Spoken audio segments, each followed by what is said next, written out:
Yes, we are back for yet another glorious week of basketball here tonight, I should say. The Los Angeles Lakers find themselves in Detroit, in Michigan, here on the East Coast, taking their 9-game winning streak all the way up to, not the Little Caesars Arena, that is their arena, there you go. Up to Detroit and Little Caesars Arena, try and take down the Cade Cunningham-less Detroit Pistons. So let's go ahead, let's start the show, let's break a couple things down. We got some things to talk about.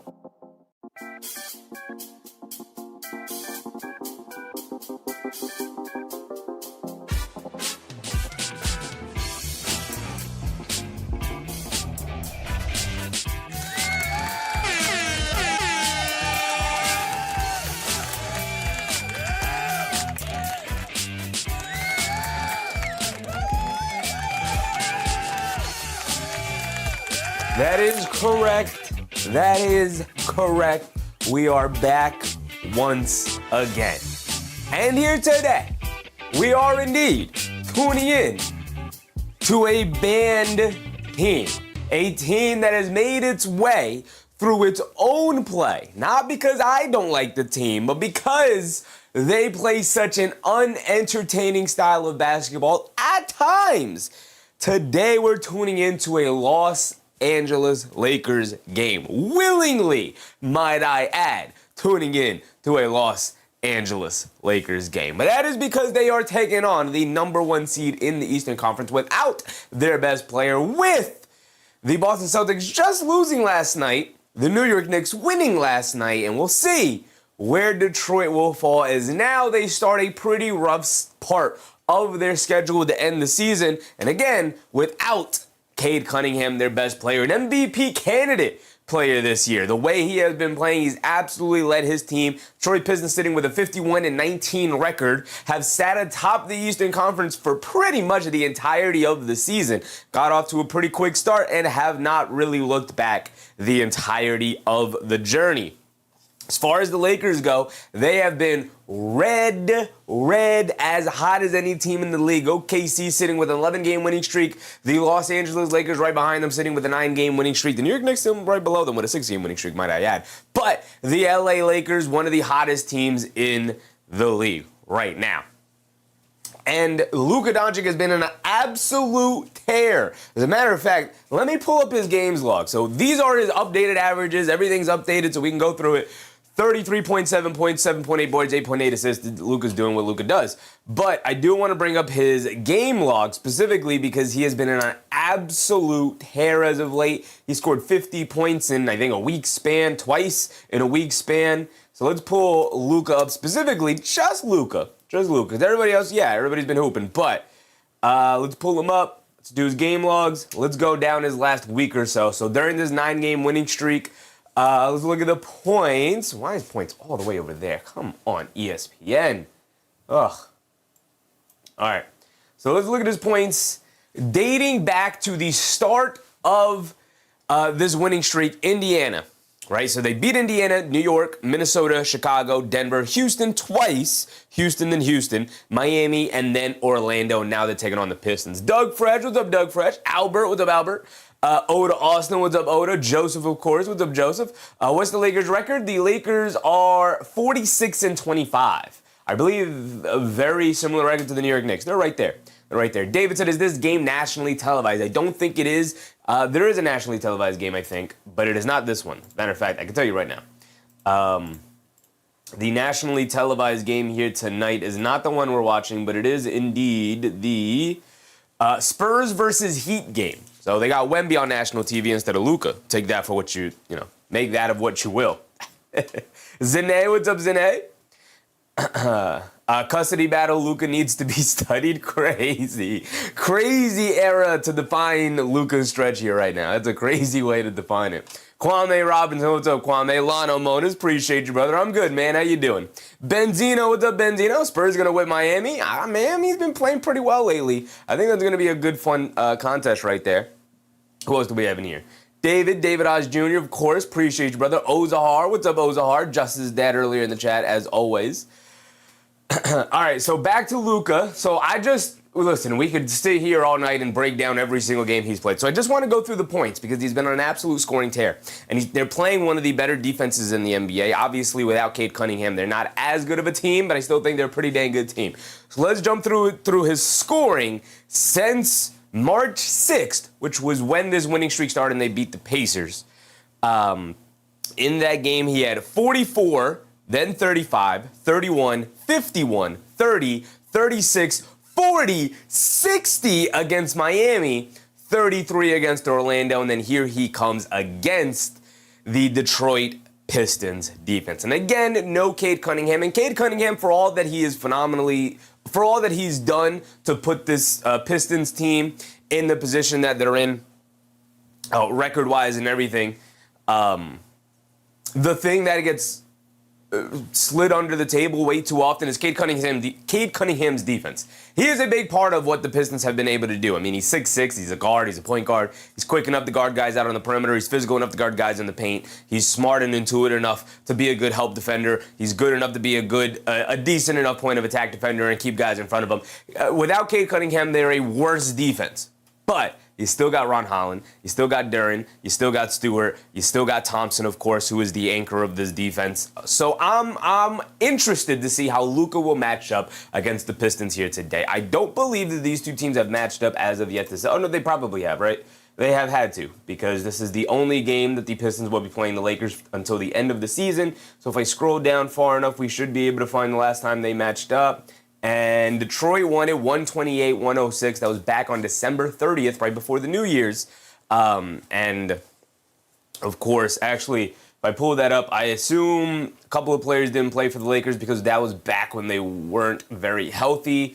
So, yeah, Luka did play, and he had 30, 35, and 11 with 8 turnovers, though. LeBron played, but no Austin Reeves. So here today's going to be a bit of a different game. David Hodge Jr. said Luka will score over 30. I mean, he kind of has to. I mean, it's his average. So if he doesn't score over 30, he'll be below his average, which I don't think players tend to really do. I mean, he's averaging 34, let's round up, 34 points per game, and especially after this run that he's been on. It's been absolutely ridiculous. 34, 8, and 9 is insane. 4.3 turnovers is always going to be way too high. Way too high of a number. I mean, over 4 turnovers a game is ridiculous. Brother, get those below. Get those lower, man. My goodness. Judge that said Lakers owe you a mighty blowout for not calling any of their games this year so far. I'll take a blowout for the Lakers. Obviously, as a Knicks fan, I will be rooting for the Lakers to pull off this victory today, more so than I'm rooting for a good game, as always, because I don't really have a dog in this fight. I don't necessarily think that the Knicks could catch the Detroit Pistons and actually battle for that 1 seed. But it is not out of the realm of possibility. And starting this stretch for the Detroit Pistons against the red-hot LA Lakers with a loss in a pretty dominating fashion for the Lakers would be pretty sweet for me as a Knicks fan. But I don't necessarily think that's going to happen. I know a lot of people expected the Detroit Pistons to suddenly hit a wall and fall off a cliff. I don't necessarily believe so. I still think they're a pretty decent team, even without Cade Cunningham. They've built up really good habits, and they can rely on their defense more so than not. It's just obviously going to be an issue of actually scoring the basketball. But if their defense can force guys like Luka Doncic, who is way too many turnovers, way too high in the turnover game, can actually force Luka Doncic to turn the ball over like they did the last game they played. They forced them into 8 turnovers. They can get out and run and have their defense manage their offense more so here tonight. And that is going to be the game that Luka is going to have to play. Vacillating between being a go-to guy versus keeping the ball moving and not turning the ball over, which is something he's struggled with so far this year. Just that said, once a year, everyone is allowed to be a Laker fan. Just have to find the reason. Yeah, I can't remember the last time I rooted for the Detroit Pistons to win a basketball game. I mean, they've been at the top of their conference for so long. They're in the same bubble in terms of when I watch Pistons games as the Oklahoma City Thunder. When I watch Pistons games, it would be better if I see the Pistons lose. Just because when you're at the top of the mountain, I'm not rooting for Goliath. I'm rooting for David. I'm rooting for David to overturn Goliath.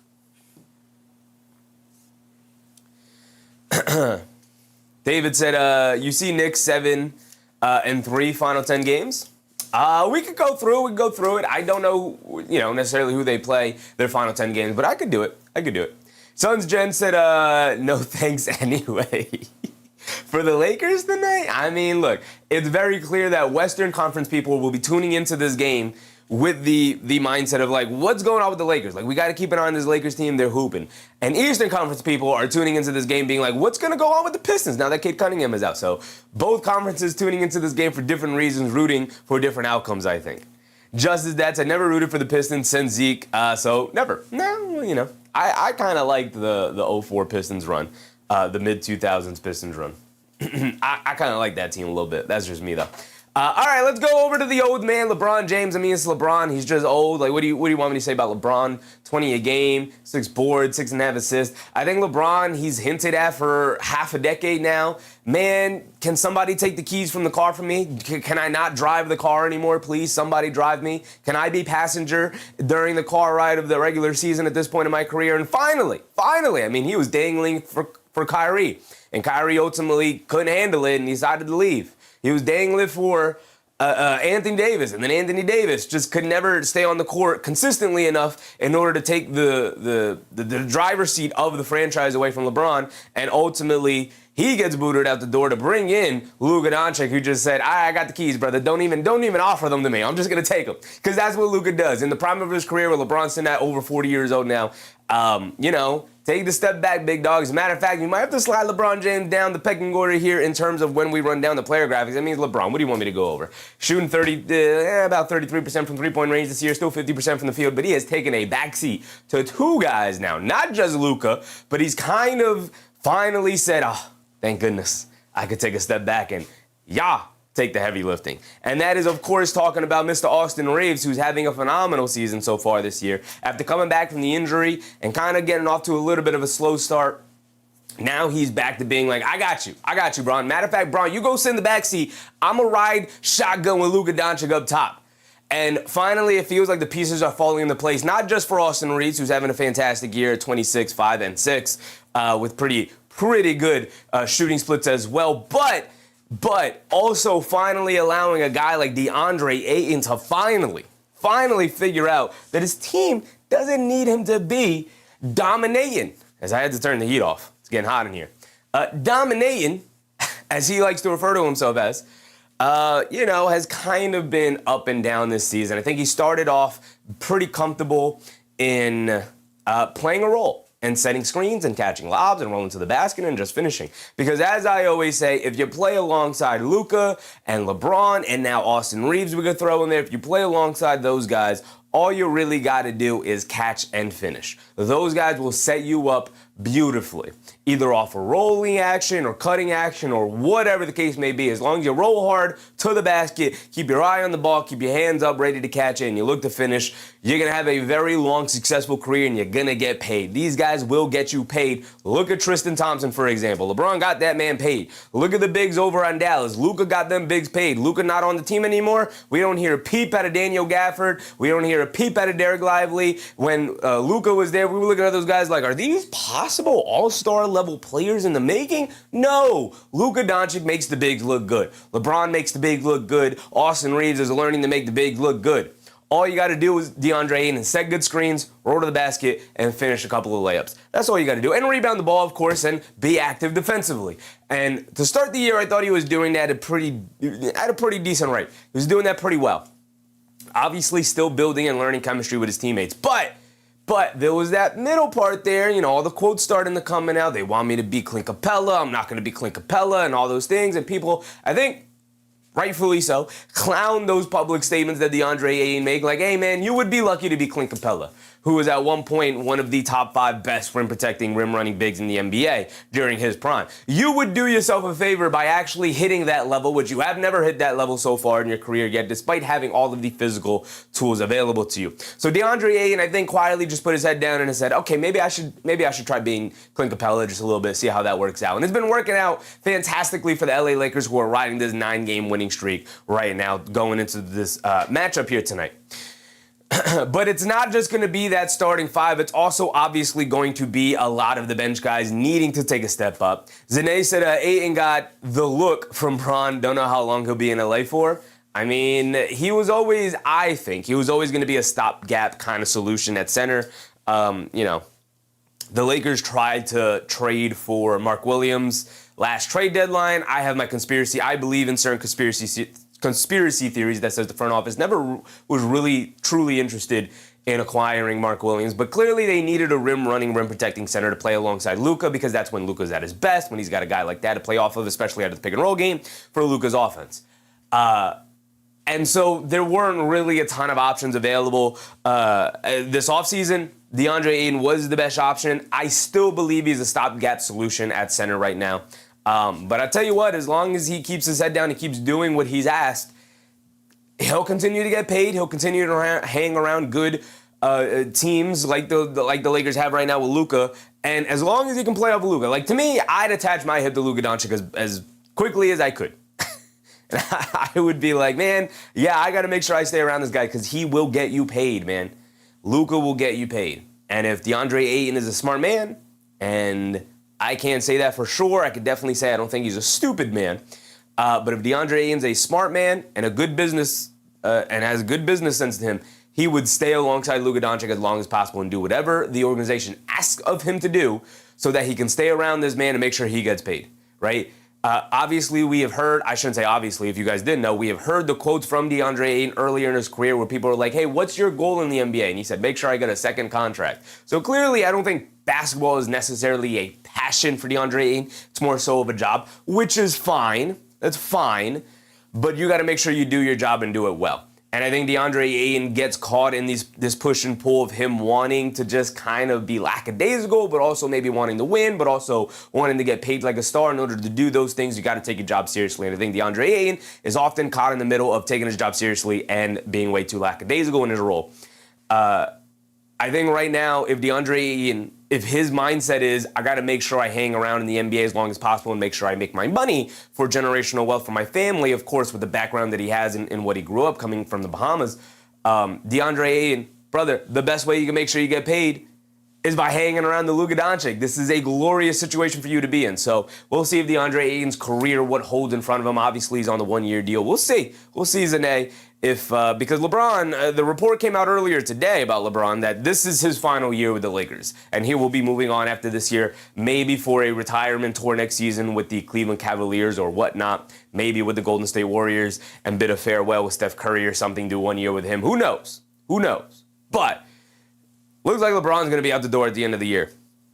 Now, as far as DeAndre Ayton goes, I think that is going to be entirely dependent on how Luka Doncic feels about him moving forward. Because if they go to Luka and they go, hey, man, what you feel about DeAndre Ayton? And Luka says, get him out of here. It don't really work out. I don't want him out of here. They're going to get rid of DeAndre Ayton. We are far past this being LeBron's team. This is Luka Doncic's team.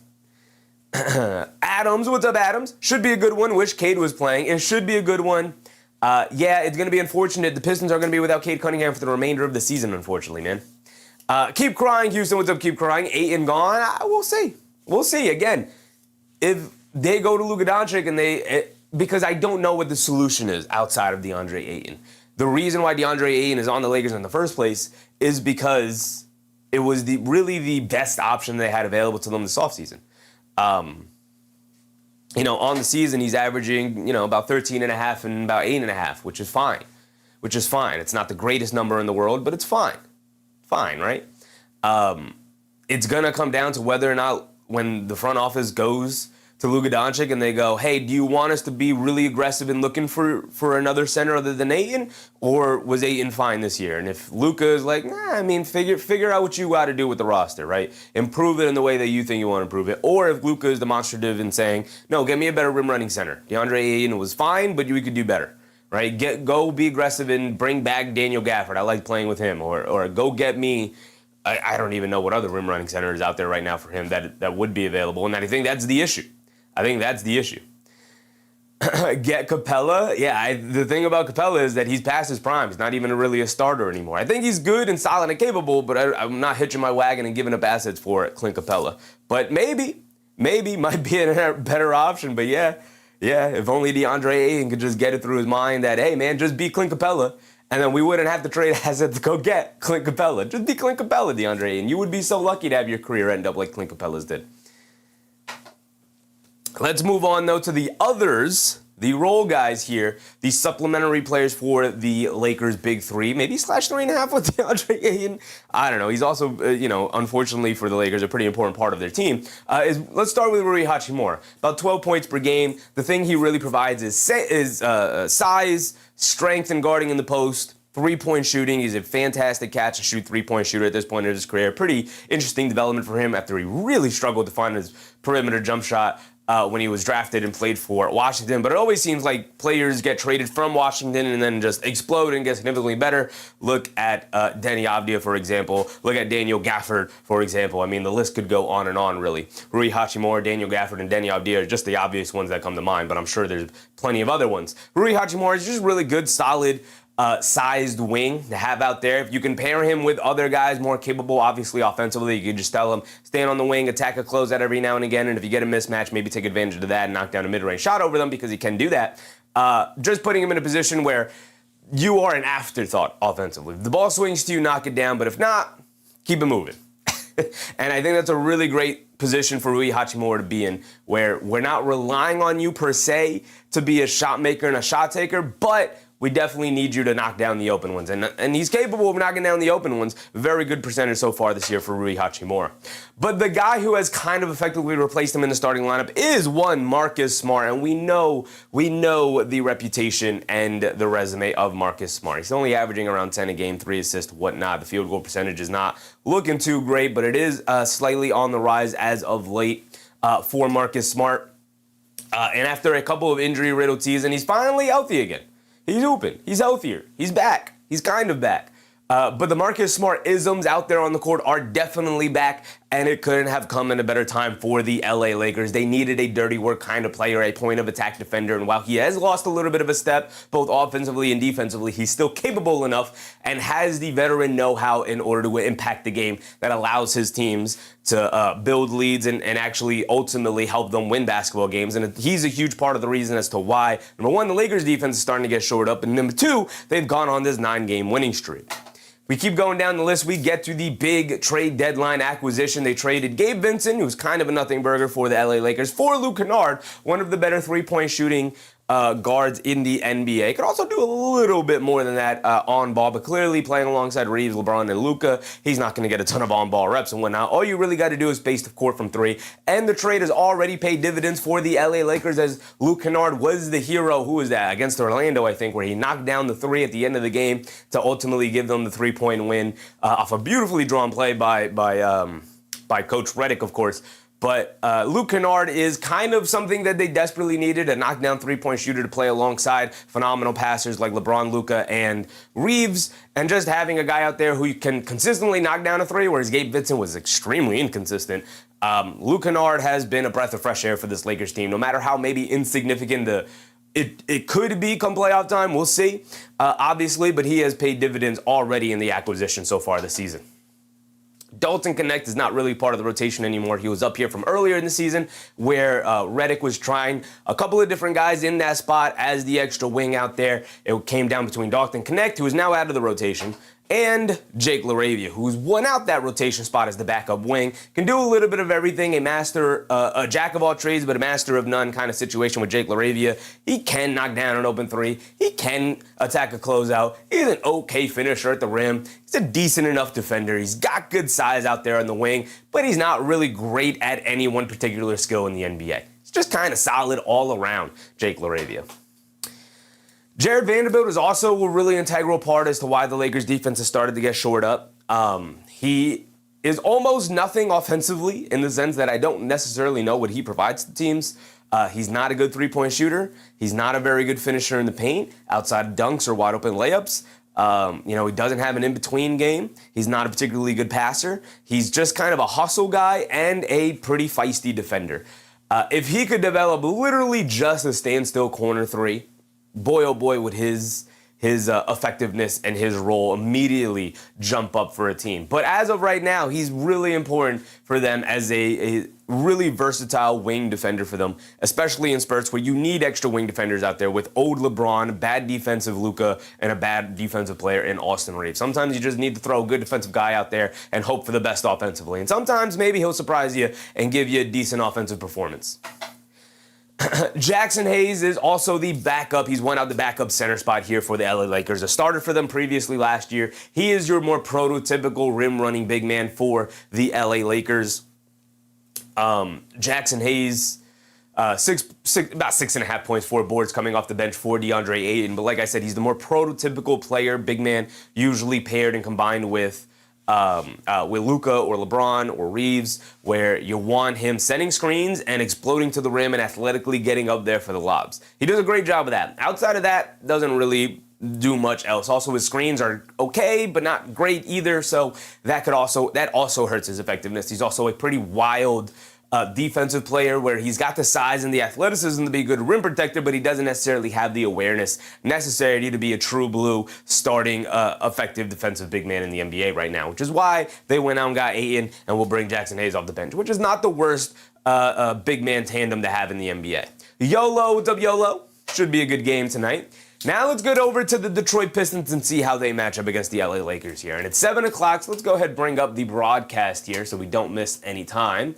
We can get ready for when we tip off here. I also know that this is going to be extremely loud, so let's make sure we lower that. There we go. Ozahar, what's up, Ozahar? Let's do it. Let's just do it. And we are live with that. All right. Let's go to the Pistons, and obviously normally we would start with Cade Cunningham, but unfortunately with the collapsed lung situation, he will likely miss the remainder of the regular season. It's not entirely ruled out that he could maybe be back, depending on how he responds to treatment, of course. But they have already said it's pretty unlikely he'll return for the regular season. They'll try to make sure they get him back for the playoff run. Hopefully he can come back for the playoff run. It'd be a really disappointing ending to the season for the Detroit Pistons if ultimately Cade Cunningham is out for the remainder of the season. I hope that does not happen because they've had too good of a year to not have an opportunity to show what they can do come playoff time. It'd be a very disappointing end for the Pistons. If they do go down in the playoff run, I would like to see it happen with them at full strength. And missing their best player, that's just a crappy way to go out at the end of the day. So let's go to Jalen Duren here. Jalen Duren, 19.2 points, 10.5 boards, 1.7 assists, 64% from the field. The thing with Jalen Duren is he's pretty much just, he's fully realized how physically dominant he actually is in comparison to most of his matchups at 22 years old now, kind of fully figuring out his body. He's just going through guys physically, like, I'm just too big, too strong, I'm going to finish inside. He's got a nice soft touch. He's the thing that I think he's developed most offensively.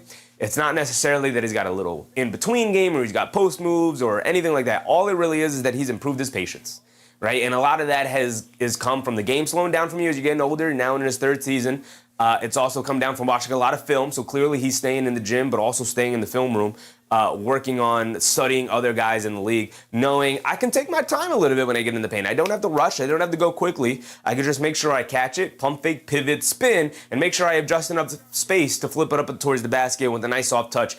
Even if it's not perfect, he usually has the benefit of a friendly bounce to go his way as well. Reminds me a little bit of Jokic's touch with how soft it is. Now, obviously, he doesn't have the variety of moves that Jokic has with floaters and in-between games and little jump shots and little flip shots and hooks on little turnaround and drop steps. He's more so of a physical presence down low, carving out space with his wide shoulders and his elbows and his arms. He could just kind of carve out space and get a shot up. So that's more so of his game. But without his pick and roll partner in Cade Cunningham, it's going to be interesting to see because at this point in his career, Jalen Duren is more of just a play finisher. It's not necessarily somebody you can consistently dump the ball down to in the post and just say, hey, man, can you get us a bucket real quick? Like maybe you could do it every now and again, but this is really going to test how varied and how much they can stretch the offense without Cade Cunningham here in the regular season. Maybe it's a blessing in disguise in the sense that it's really going to allow the Detroit Pistons to experiment with their offense rather than just rely on Cade Cunningham through the end of the regular season. Ozar said, it should be a pretty good game. It should. It should. I'm not expecting the Pistons to get blown out by any stretch, which is part of the reason why we're covering it. If I thought this was going to be a blowout, we would not be covering it. I don't think the Pistons are going to sink as some other people do without Cade Cunningham here. I know he's a huge part of their team, but they're talented enough to be able to hold their heads above water. So let's go to All-Star Thompson, who I believe is their third best player, their third guy. To me, he is the head of their defensive snake.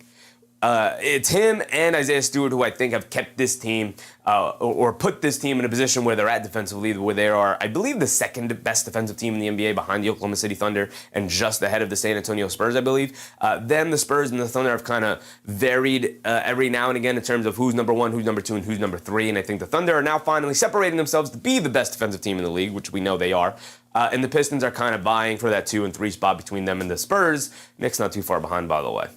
I believe Miami's like 4 or something like that. So we just saw Luka torch Miami. Let's see how they match up against the Pistons, who have far more options to guard Luka, including one All-Star Thompson. Now, we went over the last time these two teams matched up. Luka did have 11 assists, but he was forced into 8 turnovers. Now, he averages about 4.5 or 4.3, I believe, exactly.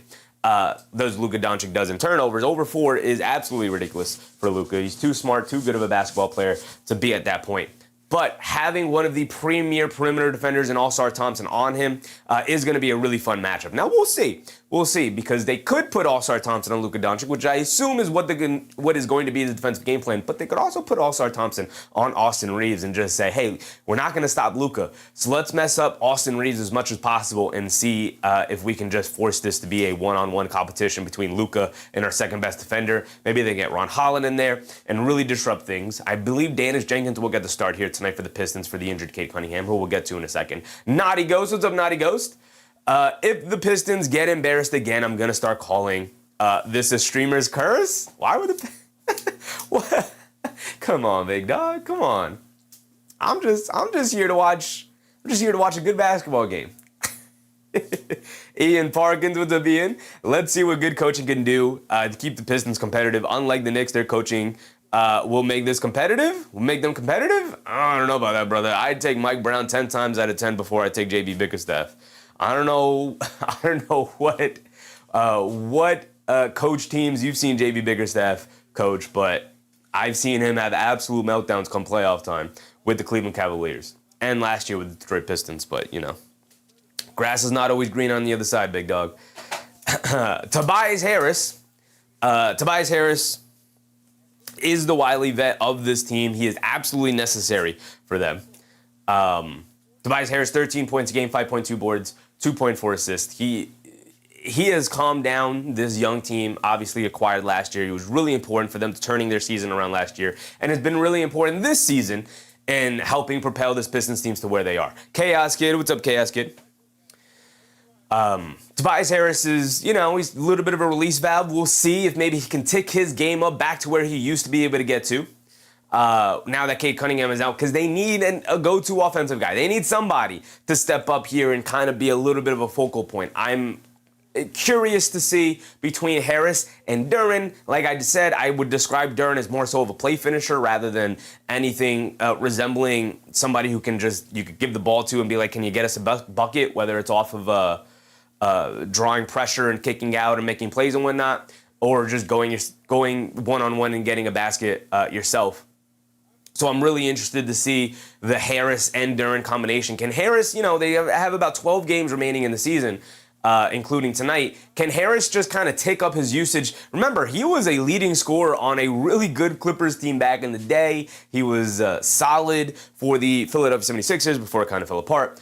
He worked his way up to being kind of a number 1, number 2 option on really good teams. He's capable of doing that. But again, at 33 years old, with his age, can he take himself up for the final 12 minutes of the game and keep this Pistons team's heads above water? Can he get back to that point just for this run right here, like I said, to keep them above water? But it's going to be interesting between he and Duren. Who is the pick and roll partner for Duren? Can they get them easier looks? And against a really red-hot Lakers team, it's going to be a really interesting test because the schedule for the Pistons from this point forward will be pretty difficult for them.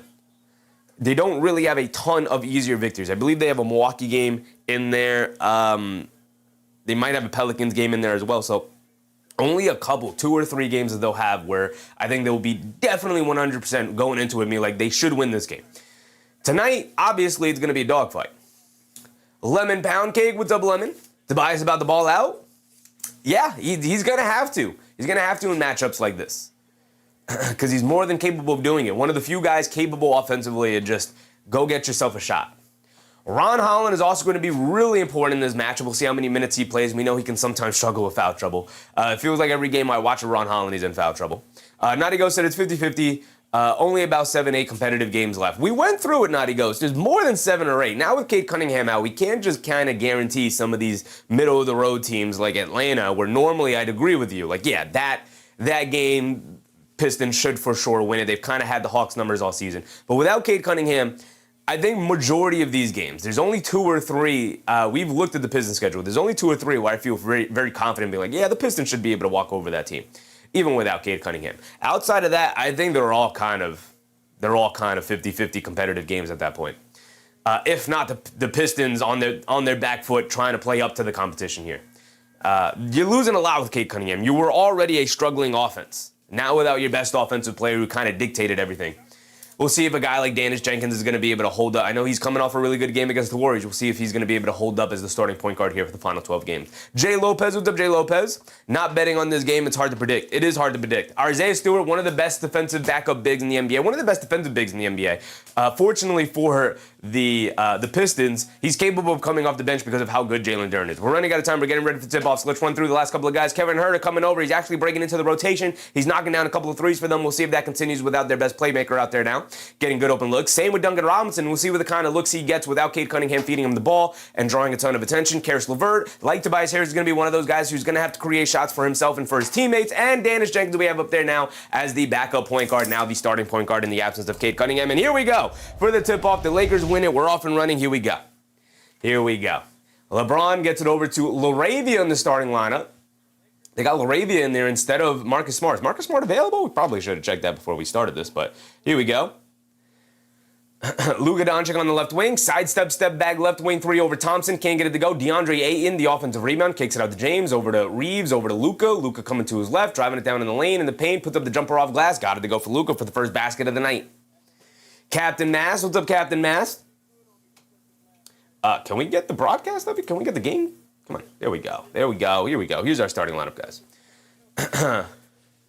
Dennis Jenkins gets it over to Robinson. Robinson being guarded by Ayton on a switch. They get it down low to Duren. Kicks it out to Harris. Harris at right corner 3. He's open, but he can't knock it down. Rebound goes over to Ayton. Ayton gets it over to Luka. Luka gets it over to Braun, but Luka got fouled by All-Star Thompson. A silly foul from Thompson. When you have the Luka Doncic matchup, you can't afford to pick up silly fouls a minute into the game like that. Rudy Pooty, what's up, Rudy? Jay Atkins, what's up, Jay? Captain said, ought to be a great game. It should. It should. All-Star Thompson still applying pressure in the backcourt here. The Doncic. I'd be weary. I'd be weary if I was Thompson here. I'd be weary if I was Thompson here. He just picked up one silly foul. And the Lakers really struggling to bring it down past the half-court line. Well, now they do, but they got to inbound it again as Dennis Jenkins applying pressure to Austin Reeves, knocks it out of bounds. Good pressure defense from the Pistons here, forcing the Lakers to start their offense with 14 on the clock. Reeves tries to dumb it down LeBron, and they call a foul on Tobias Harris. That's already the second foul called on the Pistons. KB Bordeaux, what's up, KB? Detroit basketball, what's up?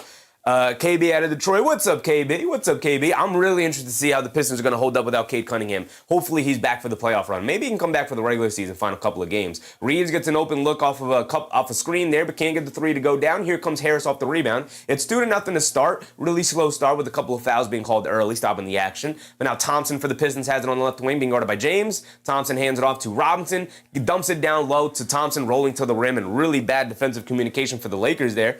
And a nice first basket there for the Detroit Pistons on a little slip pass from Robinson to Thompson. Reeves gets caught up top, kicks it over to Ayton. Ayton down the lane against Duren. Fall away jumper, can't get it to go. Rebound to Harris. Good defense from the Pistons again, and the Lakers settling for a couple of shots to start. Luka, Reeves, and now Ayton settling for a couple of bad looks. Robinson off the handoff, coming to his right, down the lane in the paint, flips it up, gets blocked out of there by DeAndre Ayton. Reeves picks up the loose ball, quick outlet to James. James up top, he's going to stop, pump fake, gets it over to Doncic. Doncic will put up the deep straightaway 3, and he'll rattle it in for the first 3-point basket of the game. It goes to Luka Doncic and the Lakers. And with under 10 to, why is my timer stopping? Why is my timer stopping? I didn't hit the timer button. We got under 10 to go here. We're a minute behind. We'll catch up though. Duren kicks it out to Thompson. Thompson under the rim, kicks it out to Tobias Harris. Wide open left corner three. He had one wide open from the right wing. From the right corner, couldn't get it down. Now he can't get it down from the left corner. James gets it over to Doncic. Doncic up top on the right wing, being guarded by Harris. Doncic's going to dance with it. He has been on a heater lately. Pump fakes as the ball knocked out of his hands. He picks it back up, driving along the baseline, throws a hook pass out to LaRavia. Extra pass to Reeves. Reeves will line it up, no hesitation, and he'll miss it. He'll miss it with no hesitation. Harris hit a head pass to Danish Jenkins, bringing it down. Full head of steam, attacking LaRavia, blows past him. Lefty layup, can't get it to go for Danish Jenkins. A couple of easy ones. Wide open shots missed for Detroit. Now a wide open layup. Luka walks into a pull-up three in transition, comes up wide left and well short. Careens off the bottom of the rim and flies out of bounds. Ball back to the Pistons here. Ozahar said, don't forget to hit the like for the host. It helps the channel out. Appreciate you, Ozahar. Absolutely. If you guys are enjoying the show, hit that thumbs up button and like the stream, y'all. So pretty solid start for the Pistons defense here. Duren has it up top, hands it off to Robinson. Robinson coming to his right, down the lane, flips it up to Duren. Duren catches, gets the finish and the foul, and they wave it off. Wow, that's a rough one. Muhammad, what's up, Muhammad? How are you today? I'm good, Muhammad. How you doing today, brother? They wave off the layup. I don't know about that one. On the lob, they threw it up to Jalen Duren. They call the foul, I guess, on the pass before Duren catches and ultimately finishes the shot there. But they wave it off. So it's side out of bounds. Danish Jenkins has it up top. Under 9 to go here. Jenkins gets it down low to Duren, being guarded by LaRavia. And LaRavia forced to use yet another foul. That's already 2 on him. And he's going to send Jalen Duren to the foul line for 2 free throws here. 8:41 to go. Joseph said, it's no matter how good you are, everyone throws up air balls once in a while. It does indeed happen to the best of them. If Steph Curry can airball it every now and again, so could everybody else. So Jalen Duren's at the foul line for 2. Rattles in the first one. And I'm really interested to see how often they'll dump the ball down to Jalen Duren here to make something out of nothing. He is their all-star level player. Can he hit that point as a player where he can consistently generate a decent look for himself or for his team in general, whether it's passing out, forcing double teams for him down low in the post? He knocks down both free throws. He's got a nice soft touch on that jump shot. 8:30 to go here in the first, and LaRavia has it up top. He'll stay in with the 2 fouls. They get it over to DeAndre Ayton up top, hands it off to Doncic. Doncic stops, pump fakes, now puts up the 3, off the handoff, can't get it to go. Lakers settling for a lot of jump shots so far to start the game. Not having too much success with that plan. Thompson has it up top. They kick it over to Jenkins. Jenkins is going to look to attack Ayton. Stops. Pump fake. Leaves it off for Thompson. Thompson coming to his right. Mid-range pull-up jumper over Ayton. Can't get it to go. And they call a foul. And Luka Doncic pushing off on Tobias Harris, going for the rebound with 8:14 to go here.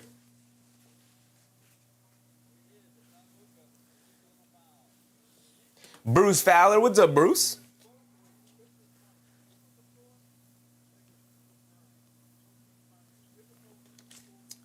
Thompson gets it over to Jenkins. Jenkins coming to his right, pulls it out.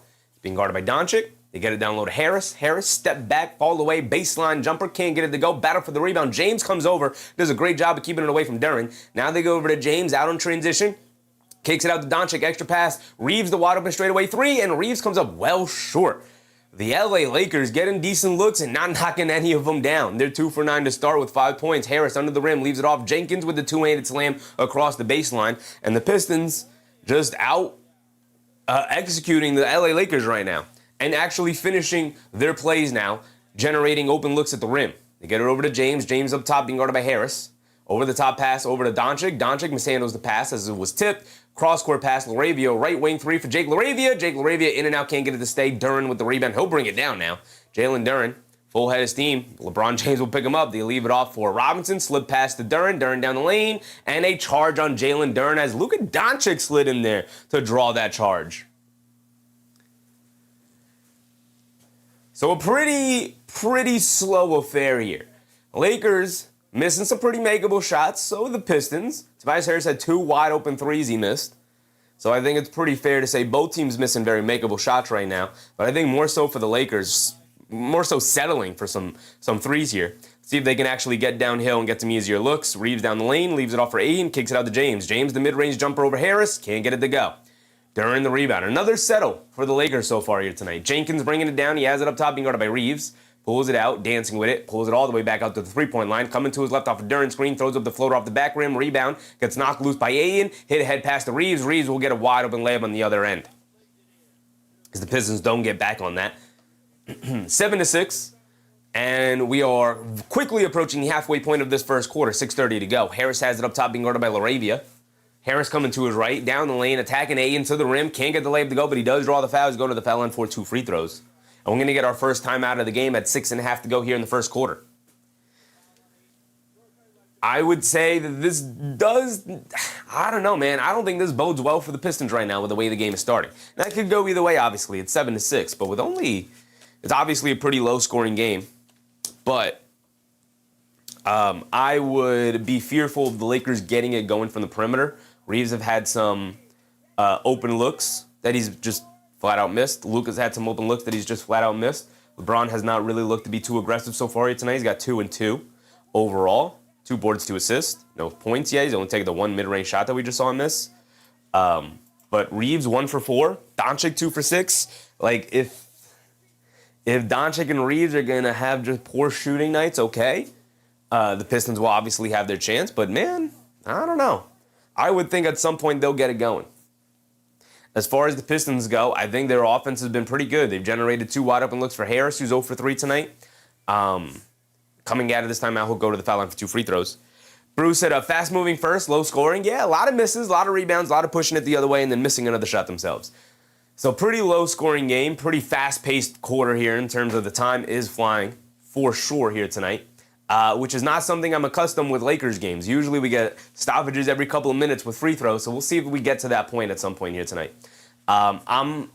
I'm interested to see how the Pistons offense looks, and so far right now they're doing a really good job of giving slip passes to their players rolling to the rim. They got Thompson a wide open look to start the game. They hit Jalen Duren, come to the rim a couple times. They're just kind of throwing it up to Duren here tonight. Obviously has the matchup against DeAndre Ayton. A couple of times he's been mismatched with guys like Jake Laravia on him, and you just throw it towards Duren. He'll rise up, he'll catch that ball, or he'll just lob it up to him, give it to him in the post. They'll have to bring a double team at some point, or just foul him. So he technically hasn't taken a shot, but he's taken a couple of shots. He's just been fouled on them. He's got 2 points. He was rewarded with only two free throws so far here tonight. Bonita Crandon. What's up, Bonita? We got 6:30 to go. I let my timer tick way too far down, but we'll be all right. Super Morty Man. What's up, Morty? Happy Monday. Let's go Pistons. Detroit basketball. Here we go. Here we go. I'm really interested in watching how the Pistons play and how they adjust to life without Cunningham for the final games of the regular season here. Naughty Ghost said if the Pistons keep it close, that's really good. Their second half team. True. Very true. This is a win so far for the Pistons. I think they've applied really good pressure to the Lakers. They're taking advantage of the Lakers being on a long East Coast trip so far. But the Lakers are on a 9-game winning streak, playing a team missing their best player.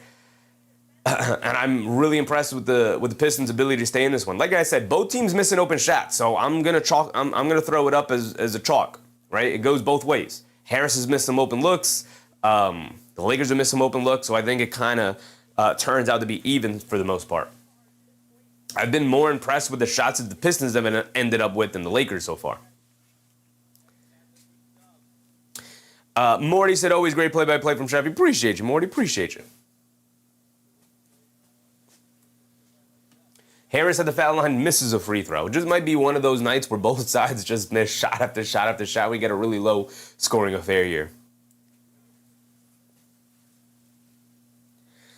So Harris missed the first one. He's got one more coming. Tobias Harris at least knocks down the second one. Splits the free throws there. And we're tied at 7. We are tied at 7. The only three-point shot to go down goes to Luka Doncic earlier in the game. We got Luke Kennard in for Laravia here. They throw a bullet pass down low to Luka, who lays it up and in. Great off-ball screen by Kennard and a great pass by Lebron, as usual.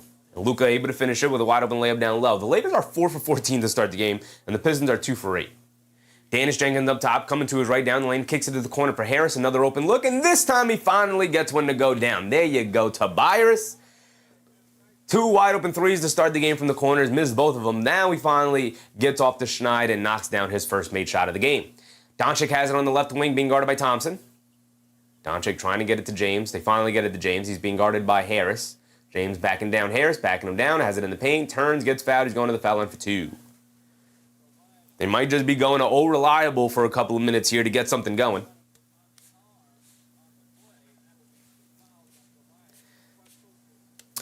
Morty said, let's see how Dennis Jenkins for Detroit plays tonight. He almost had a triple-double against the Warriors past Friday. Yeah. He was really struggling as of late, to the point where some people wanted him out of the rotation in favor of Marcus Sasser.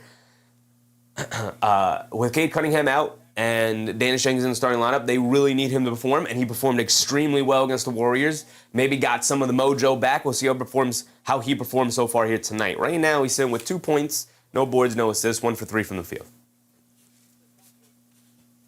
Jove said Harris can't hit a shot to save his life. He is now, 1 for 4. 1 for 4. We have a challenge. From the Pistons here. Let's see the replay on it.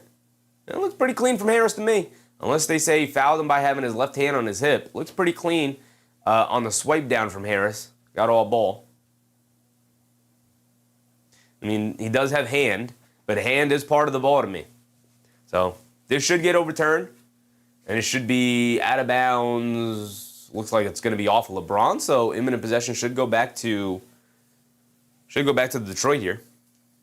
Really early challenge here from JB Bickerstaff, but I kind of like this challenge because it's going to set the tone for the officials to be like, hey, man, don't just give these guys calls, right? Because we know how it can get with the Lakers sometimes. The Lakers always get the benefit of the whistle.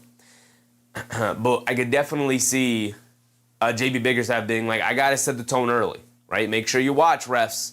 This is not a foul, right? Don't just give them the benefit of the doubt on these plays here. Twilson, what's up, Twilson? Joe said, all I had to do is talk smack about Harris. That's right. That's how you shut me off.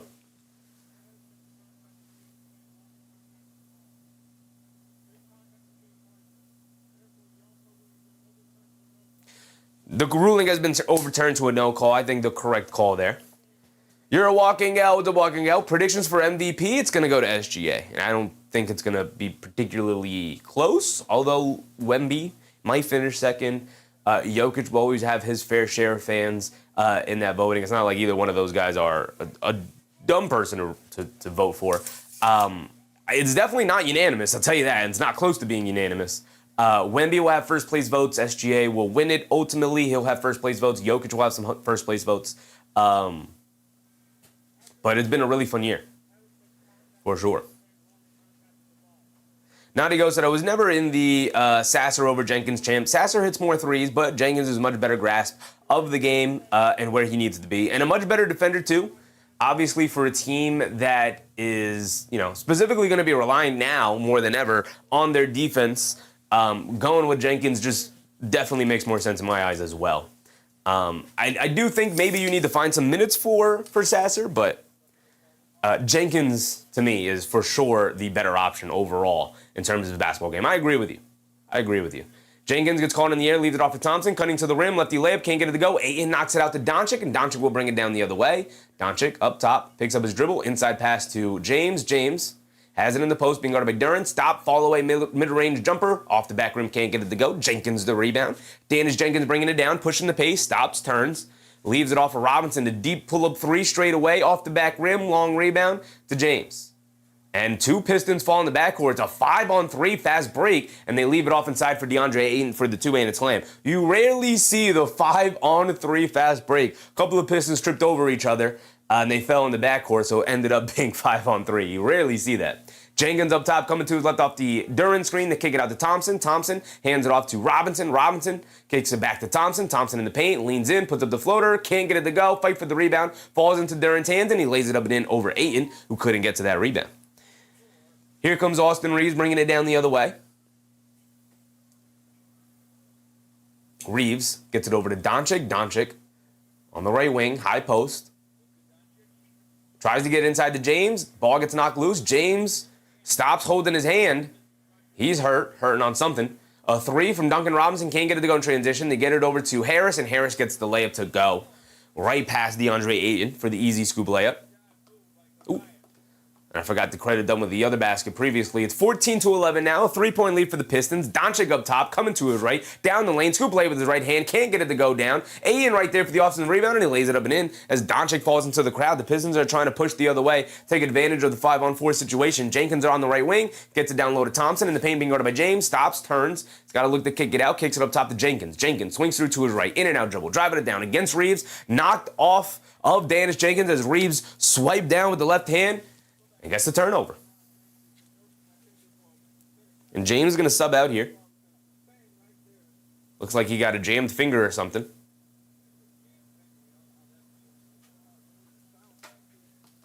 We got 3:30 to go. I'm doing a terrible job of my time management today. My apologies.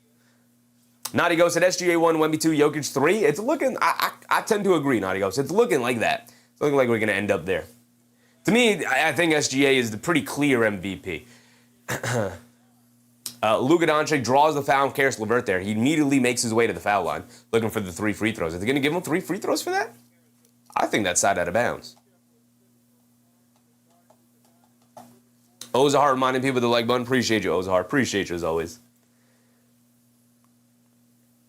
Morty said, come on, Duncan Robinson. Got to make those threes. That's what you're out there for. Robinson, that's what you're out there for. 0 for 2 from 3 so far to start the game. They are going to give Luka Doncic 3 free throws. He knocks down the first one. He's got 2 more coming. Got fouled on the 3-point line by Karis LeVert, who just subbed into the game here. We also got Paul Reed in the game, so no Isaiah Stewart. I did not realize Isaiah Stewart was out today. And no Marcus Smart either. So neither team fully healthy. We knew that obviously the Pistons missing an important piece with Cade Cunningham. Doncic knocks down the second one.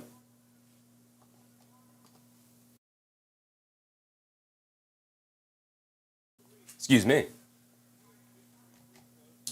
Rui Hachimura is out and Marcus Smart is out. So that takes the Lakers' depth takes a hit. As far as the Pistons go, Sasser's out. We know Cade is out and Stewart is out with a calf strain. Oof. Those are not great this time of the year. Maybe just precautionary, hopefully. They say he'll be reevaluated in a week. Dennis Jenkins driving it down as Luka knocked down all 3 of the free throws there. I gave 1 point to the other side. And Paul Reed Euro steps down the lane for the easy scoop layup. Some pretty bad defense from the Lakers so far here tonight. And some pretty decent offense from the Pistons. And Paul Reed gets hit with a foul on a reach in there. Pistons standing there with the palms up, and they're like, come on, man, that little soft foul. When you play the Lakers, man, they don't want you reaching in on the Lakers. They don't want you reaching in on the prima donnas. Thomas Roro, what's up, Thomas? LeVert is brutal. I've heard Pistons fans levy heavy complaints against Karis LeVert for sure. Jay Lopez, slow game. Pretty slow game. Pretty slow game. We're not getting a ton of NBA action. It's just not a lot of shot making going on here tonight. There's only been 2 made threes overall. Luka steps back for a left wing 3, and he knocks it down right on cue. There you go. There you go. There's been a lot of shooting, but not a lot of making. 19-16 now with 2:40 to go. Paul Reed gets it up top to Holland. Holland dancing with it against Kennard, coming off the Reed screen, down the lane against Jackson Hayes, gets blocked. Kennard picks it up, gets it over to Doncic. Doncic bringing it down the other way. Doncic up top, picked up by Herter. He's going to look to dance. Doncic waving everybody through. He's going to put him right in the post. Bowling his way down low, backing him down. They show a double team. Drop step, kicks it up top. Reeves, pump fakes. Jab step, comes to his left. Down the lane, leans in, throws up a high floater, almost banks it in. It was that far off. Dennis Jenkins, home run pass to Herter. Herter goes up and throws down a 2-handed slam. And Herter comes up hurting a little bit on the left arm or right arm, something. But what a great pass from Dennis Jenkins and a nice strong finish from Herter. Didn't go up weak because Austin Reeves was definitely looking for that chase down block. Doncic up top dancing with it, coming to his left. Doncic being guarded by Holland. Double step back, pump fake, leans in. Now puts up the 3 anyway, and he gets fouled. Oof. Ron Holland very upset with the foul call. He's pleading with his bench to use a challenge there, saying he did not foul him. But Luka will go back to the foul line for 3 more free throws. Buzzer beater, what's up, buzzer beater? See the replay on it?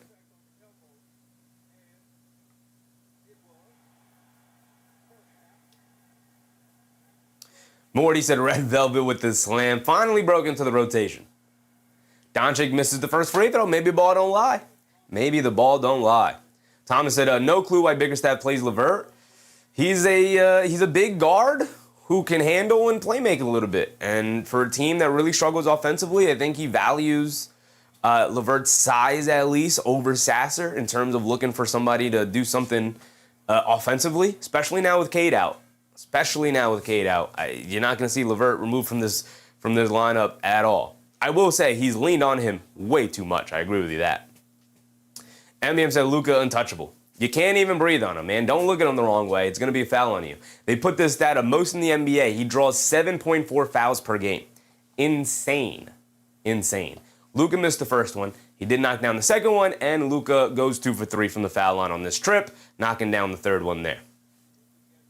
Joe said, for a bad offensive quarter, 19 to 18 ain't bad. It's pretty bad. 19 to 18 is a pretty bad offensive quarter. 25 is like the bare minimum you should be getting in modern basketball for a scoring quarter. As Jackson Hayes comes up with a block and then ultimately gets fouled off the rebound. I think that's the second foul on Paul Reed. I know Ron Holland was also there. That could be 2 fouls. Who was that foul on? I believe that's on Paul Reed. Or Ron Holland, he's got 2 fouls. That could be on him.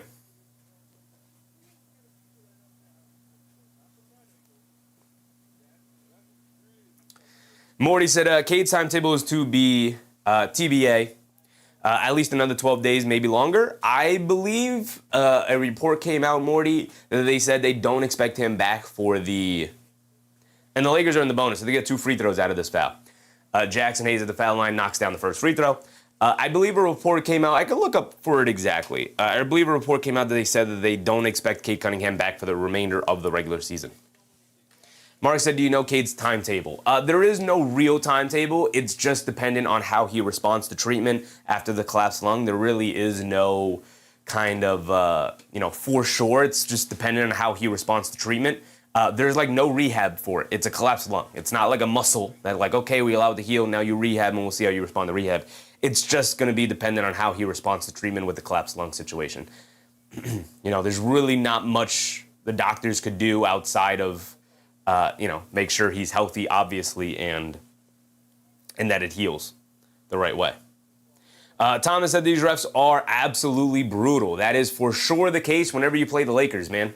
Everybody feels the same way. Doncic gets it over to Laravia. Laravia gets it inside to Hayes, kicks it out to Kennard. Kennard, the open straightaway 3, and Kennard knocks down the open 3. If there's any guy on the court you don't want to leave open for the Lakers, it's Luke Kennard.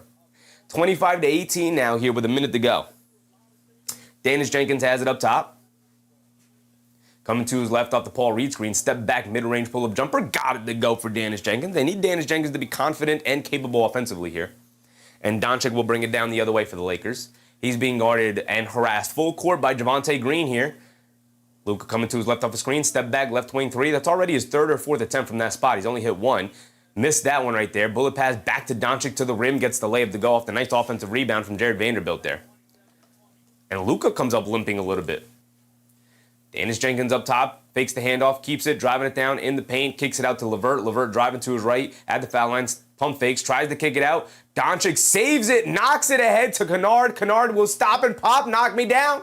Off the back rim, can't get it to go. Long rebound, Kennard trying to chase it, but Jenkins wins it out. Jenkins stops, pulls it all the way out. They're going to hold it for the final shot of the quarter. That could have been a huge, huge switch there. And LeVert has it up top, and they'll hold it for the final shot of the quarter. 10 seconds to go here. My timer's ahead, but I got you right now. 6 seconds to go. LeVert dancing with it against Kennard. Crosses over to his right. Head down. Kicks into the corner. Dennis Jenkins falling out of bounds. Got it to go for Dennis Jenkins. It's a big-time swing. Luka Doncic, the three-quarters court heave, comes up well short. And that will end our first quarter coverage right there with a 4-point game. 4-point game. A back-and-forth affair so far. Luka Doncic ends the first quarter 5 for 12 from the field. Settling a lot for jump shots right now. My goodness. My goodness. MBM said Cade's stamina will be tested in the playoffs. Yeah, I think they're pretty confident he'll be back at least for the playoff run, but I don't think there is obviously going to be concern on what he looks like and what his stamina is going to be like coming off a collapsed lung situation. So let me look up real quick who reported that and what the wording was on the reporting for that.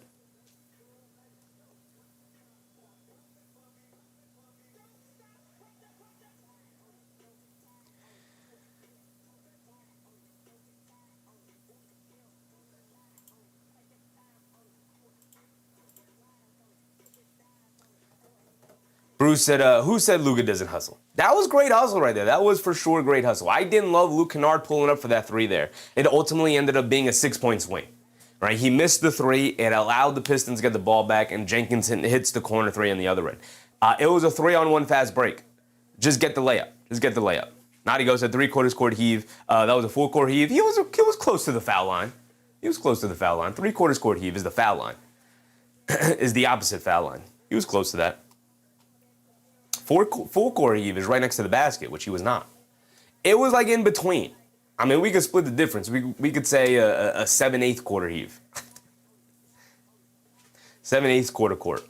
Let me look up Cade Cunningham.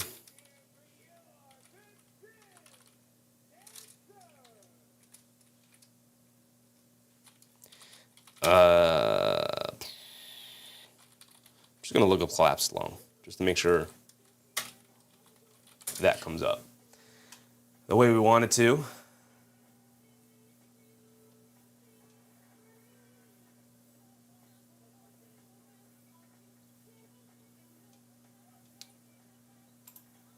I'll go right to Shams, actually. Shams should... Oh, no, I think Chris Haynes was the one who reported it. Marcus Fultz signs a 10-day contract with the Raptors? Okay. I didn't know I needed that. I didn't know I needed to see that. Uh-huh. Yeah, I think it was Chris Haynes that I saw reported that.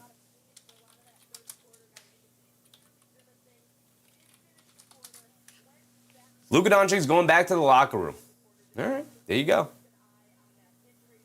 Let me pull up Chris Haynes real quick to see what exactly he was. I believe he was the guy who reported it. Maybe not.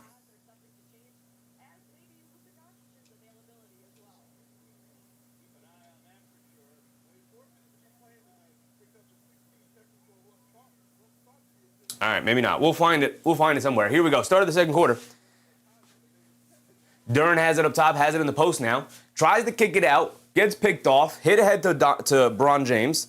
LeBron James gets chased down by Green as he chases him down and knocks the ball out of bounds from behind.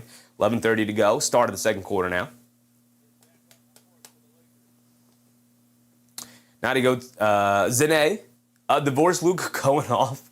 Luka's been divorced for a while, I believe. James has it up top, being guarded by Green. James, pass fake, tries to get over to Reeves. Pass was a little loose. Reeves dancing with it against Duren now. He's going to pull it out to the corner. Shot clock down to 5. Reeves got to make something out of nothing. Swings through, down the lane, puts up the jumper. Can't get it to go. Reeves looking for the foul call. Doesn't get it. Here comes Thompson pushing it the other way. Thompson, head down, stops, kicks it up top to Herter. Herter being guarded by Vanderbilt. Coming to his left off the Duren screen. Now kicks it up top to Levert. They swing it over to Green. Green back over to Levert. Levert being guarded by Laravia. Levert gets it over to Duren. Duren leaves it off to Levert. Levert along the baseline, puts up the floater. Got it to go for Karis Levert. And it's a 2-point game, just like that. Just like that.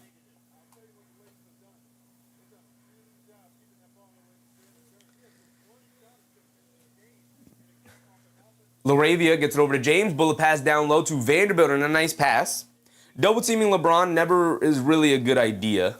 You're better off just, testing your luck one-on-one, especially when his jump shot has not been going down so far today. Thompson, Euro steps down the lane, gets the layup to go. They're going to give him the continuation and one for All-Star Thompson. A bad foul from Jackson Hayes. It'll send Thompson to the foul line for one more and cut it to a 1-point game. Thomas said JB putting Duren back out, who clearly is not hustling. Well, who else is he supposed to put out, big dog? He's got Isaiah Stewart on the bench. Injured. He's not available. Jalen Duren, your all-star. You got to get him out there. Thompson does miss the free throw. He is an absolutely brick at the foul line. And it's 29-27, 10:30 to go. James has it up top, gets it over to Reeves. Reeves being guarded by Thompson. Coming to his right, off of Jackson Hayes' screen. Javonte Green switched on to Reeves, down the lane. Scoop play with the right hand, can't get it to go, but he does draw the foul. I believe that's on Karis Levert, who came over for a reach-in as Reeves drove past him. Thomas Rose said, Luka with a fake injury? I don't know what he's been dealing with, but he has been laboring since the game started, so I wouldn't necessarily call it fake. Morty said, there we go, All-Star Thompson, one of the best defenders in the league, for sure. For sure.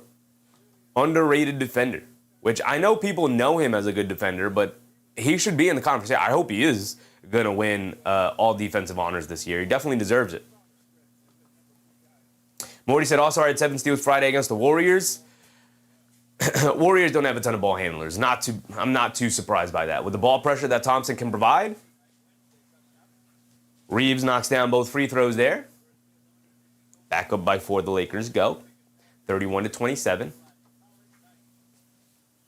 Thompson hands it off to Levert. Levert hands it off to Herter. Herter up top. Gets it over to Duren. Duren being guarded by Hayes. Fakes the handoff, keeps it against Jackson Hayes. Drives down and draws the foul on Jackson Hayes. Bad defense from Jackson Hayes yet again. That's 2 quick fouls on him. It's 2 quick fouls on him.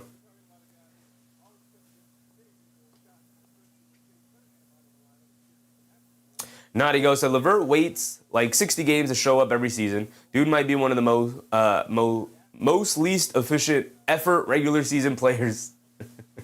He is a roller coaster. Some nights he'll give you a 25, 8, and 5 game, and then the next night he'll give you 3, 2, and 1.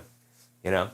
Like, you don't know what you're going to get on a night-to-night basis from Levert. And more often, it's closer to that, like, 3, 2, and 1 performance where you're like, what is this guy out there for? But some nights he could look like, you know, bargain bin Kobe. Some nights. Every now and again.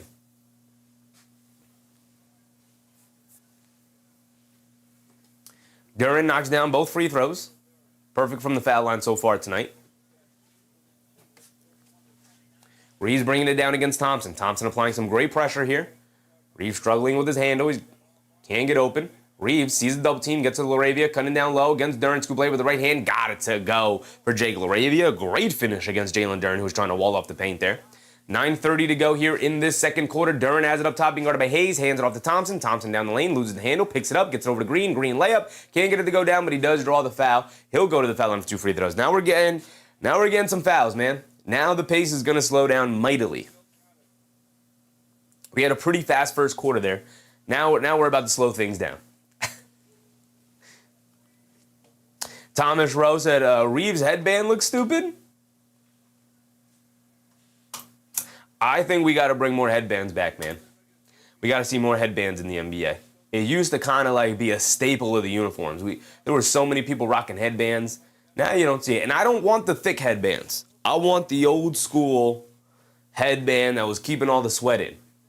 I don't want these thick, like clothy headbands. I don't want that. I don't want to see that. Unless you got long hair and you're wearing it to hold the hair back. I don't want to see that.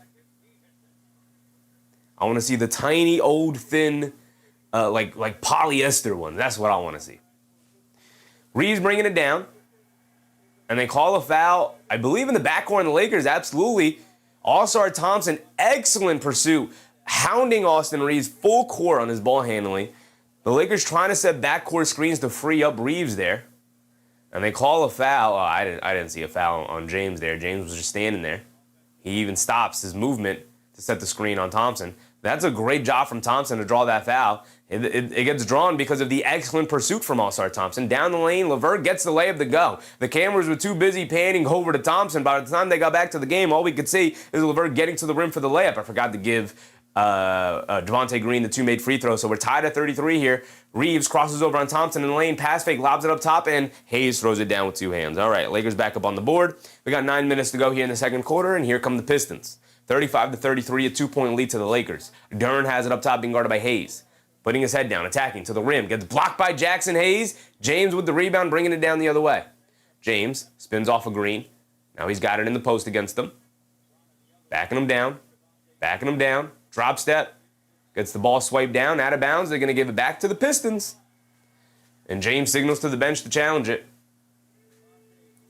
And I don't think they want to use their challenge there. James annoyed and frustrated at the lack of the foul call. Well, this is exactly why J.B. Bickerstaff used the foul earlier. That one maybe could be a foul, maybe not. He comes down across the arms. Yeah, that's probably a foul. His hand hits the ball, but his arm comes down across James's arm. I don't know. Could go either way. The Lakers refused to use the challenge there, and I think wisely so. Here comes Levert bringing it down the other way. Levert gets it over to Duren, hands it off to Herter. Herter coming to his left, driving it down, kicks it out. Thompson, left corner, 3, can't get it to go, battle for the rebound. Vanderbilt skies for it, knocks it to himself, and they get over to Austin Reeves bringing it down. Reeves has it up top. Reeves crossing over to his left. Ooh, splits the defense down the lane, gets swatted at the rim by Thompson. Herder picks it up. What a recovery from Thompson, who came over on help side. And then Caris LeVert to the rim, gets fouled by DeAndre Ayton. Takes a hard tumble to the floor. I think the Pistons might want the refs to take a look at a possible flagrant here.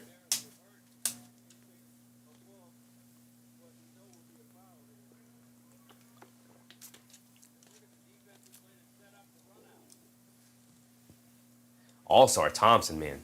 Austin Reeves not getting nothing going in here tonight, I'll tell you that. Not a thing. Not a thing going. Derek Young, what's up, Derek? Did LeBron get hurt? Not really. Not really. LeBron, Aiden did smack LeVert in the side of the head. Not malicious, but once you make contact with the head, you're liable for a flagrant right there. LeBron, no, he didn't really get hurt. It looked like maybe he jammed his finger earlier in the game, but no. So 0 for 4. 4 boards, 5 assists for LeBron. Can't get up on the boards, though. Can't score a point right now.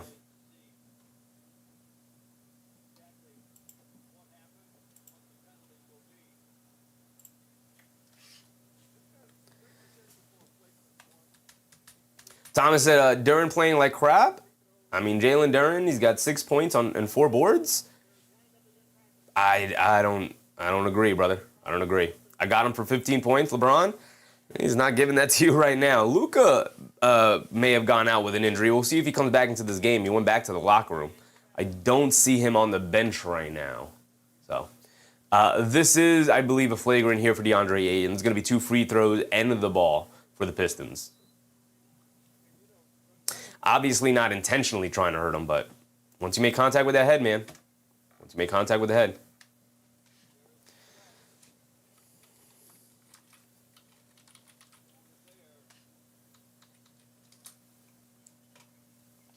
I'm going to keep looking for this Cade Cunningham news that I think I saw. I could have sworn I saw Chris Haynes report that.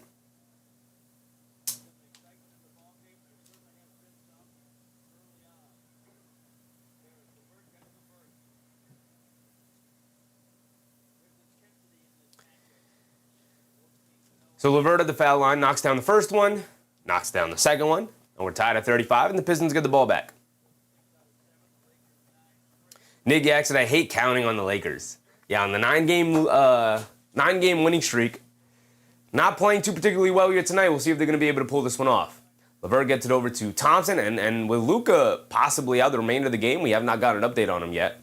LeVert dancing with it up top, coming to his left of the screen, head down to the rim, kicks it up top to Herder. Herder puts up the straightaway 3, and Herder knocks it down right there. And the Pistons take a 3-point lead, under 8 to go.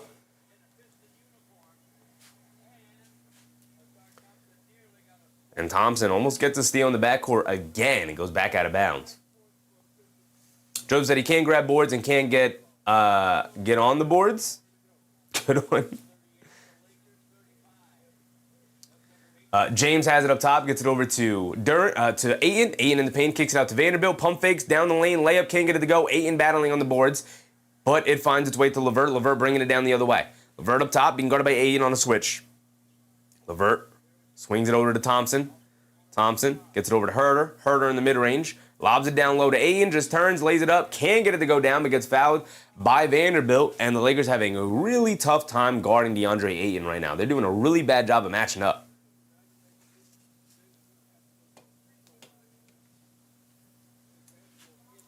Morty said, Jalen Duren hitting his free throws, already having a big impact. Jalen only 23 years old, already an all-star. Yeah, I don't see anything that I would think Jalen Duren's done poorly so far here tonight.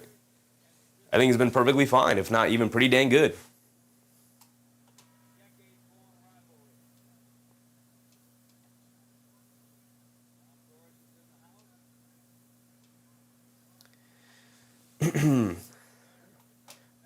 So the only thing I'm really saying about Cade Cunningham, no real timetable has ever been really presented for Cade Cunningham, but the average time in the NBA for missed time in games has been about 26 days, about a month, and that equates to around 11-ish games, on average, around 11 games.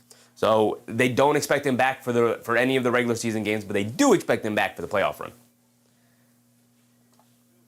Luka Doncic is back in the game. That's a good sign. That's a good sign. Duren did knock down both of his free throws. It's a 5-point game for the Pistons. Kennard kicks it out to James up top. James being guarded by Thompson. Coming to his right. Herder now switched on to him with the shot clock winding down. They kick it out to Kennard. Left corner three for Luke Kennard. Can't get it to go. Battle for the rebound. Green picks it up. Someone's on the floor. It looks like Thompson got creamed on a screen there. They kick it out to Herder. Up top, straightaway three. Can't get it to go. How do the Pistons end up with a wide open three on a 5-on-4 situation where the Pistons were down a guy? The Lakers had two guys not guarding anybody. Luka throws up a floater out of the mid-range, can't get it to go. Looks like maybe Thompson got a piece of it. Either way, here come the Pistons off the long rebound. Ayton down the lane, layup, got to go right past Austin Reeves. Did a good job not running him over to avoid the charge there. And just like that, it's a 7-point lead. Austin Reeves bringing it down, being guarded by Herder. Reeves coming to his left, off the Ayton screen, down the lane, leans in. Wild reverse layup, got it to go for Austin Reeves and the foul. And we got 6:18 to go. We're approaching the halfway point. And Reeves will go to the foul line for one more. But first, we're going to get a timeout.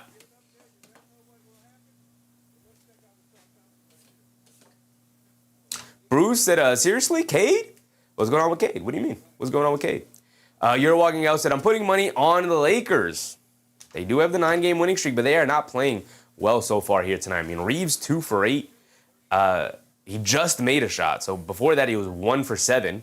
For 4 points. Doncic does have the 17 points, but he's 5 for 12 from the field. And James with 0 points. 4 boards, 5 assists, though, so doing the other things. But, man. Nadigo said, JD leading the team with 8 points. Team effort. And it's going to have to continue to be that way. Their defense is going to have to lead their offense. They're not great at creating offense in the half court, although this Lakers defense tonight has been pretty bad.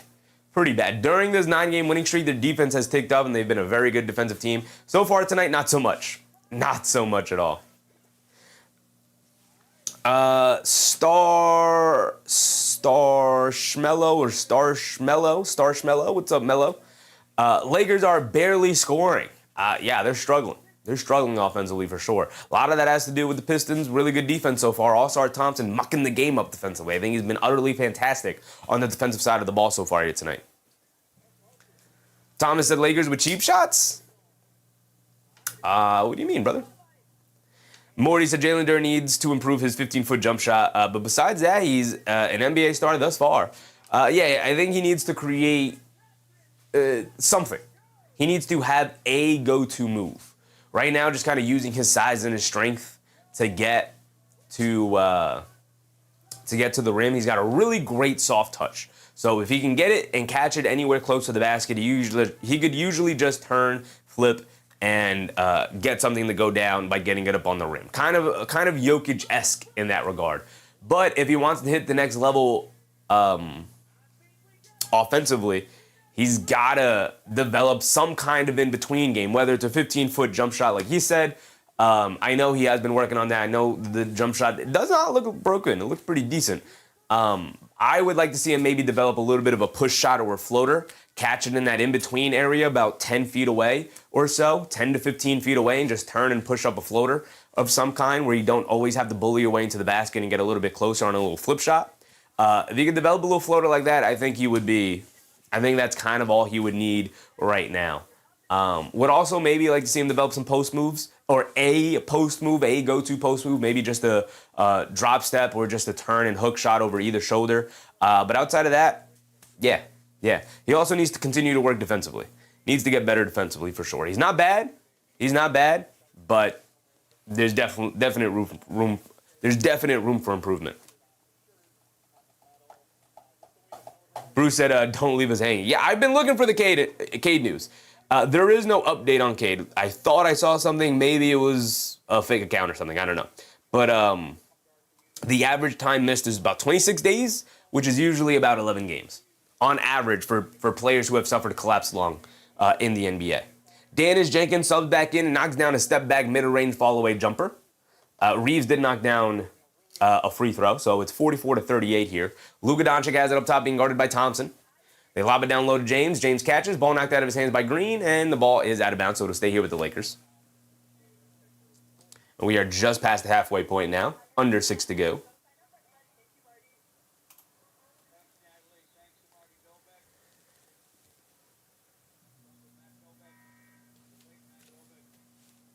So 5:49 to go. Thompson will sub out. James will sub out.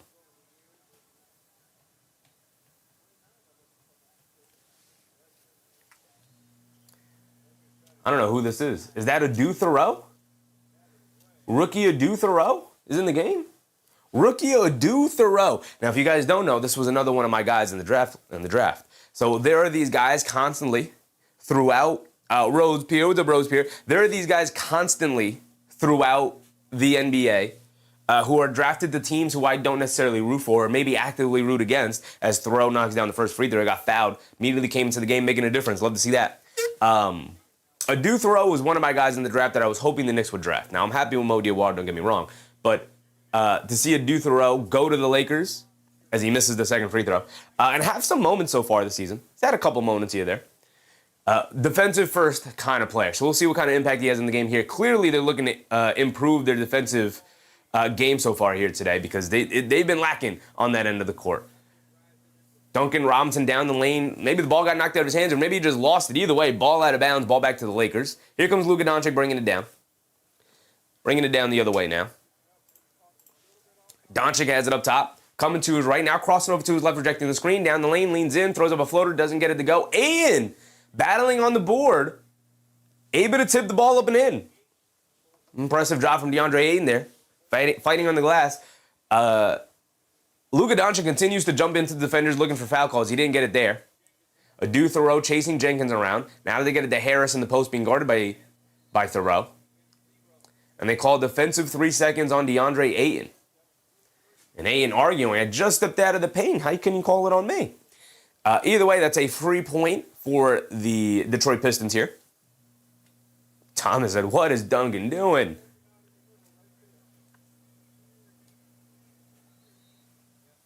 Morty said LeBron is so past his prime. He's 40, brother. He's 41. He's 41. He's been past his prime for half a decade. He's been past his prime for like 6 years now. 7 years. I'd say his prime was like 27 to 33. And then everything there, he's been post-prime for a decade. And now finally the post-prime era. They get over to Paul Reed down the lane, can't knock down the floater. Great defense from DeAndre Ayton to wall off the paint, and then knocks the rebound out to his teammates. Adu Thoreau down the lane, layup, can't get it to go, looking for the foul, doesn't get it. Rebound over to Harris. Tobias Harris bringing it down. If you're Adu Thoreau there, you got to look to throw that thing down, man. Don't go in soft looking for a layup like that. They get out to Duncan Robinson, right wing three off a screen. Can't get it to go. Duncan Robinson continues to struggle from the perimeter. And they call a travel on Luka Doncic. And Doncic arguing that they should challenge. And I don't think they're going to use a challenge on a travel call, Luka. But Luka frustrated on the call. And that does look like a travel from Luka. Luka yet another turnover. So the ball back to the Pistons here. Harris in the post, leans in, gets stripped by Austin Reeves, loose ball. And Adu Thoreau diving for it, ends up fouling Javonte Green. 45 to 41. Forgot to give them that technical free throw there. Bruce Fowler said, I think we look at these athletes like Marvel superheroes. Oh, it's just a collapsed lung. Oh, it's just a fracture, but not a shooting hand. I can't.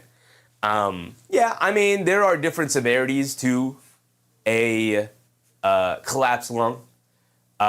They have not reported what kind of severity it is for Cade Cunningham. I could have sworn I saw that they don't expect it. I can't find it now. I can't find where the post is.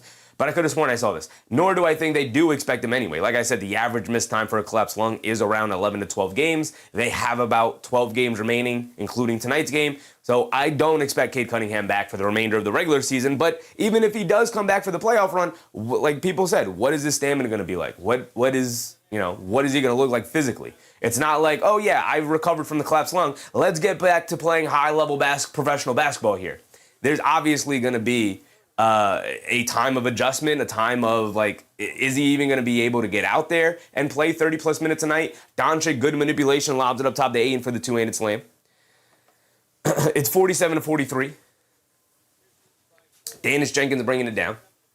Jenkins putting his head down, attacking, stops in the mid-range, picks up his handles, got nowhere to go, gets it over to Harris. Harris Attacking to his right, along the baseline, stops, pulls it out, keeps it, kicks it out to Duren, extra pass to Jenkins, fires up the three, and Dennis Jenkins got the jump shot going tonight.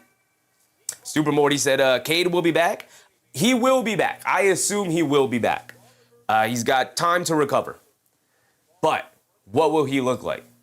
Doncic tries to lob it down low to Ayton again, and Ayton just too soft with the ball. They crowd him and then knock the ball loose. Harris down the other end, tried to throw down a dunk, can't get it to go. Paul Reed recovers the loose ball, back out to Jenkins for another three, and Jenkins knocks down another three to give the Pistons a 10-point lead here, and they are hooping their butts off. They said no Cade Cunningham, no problem so far.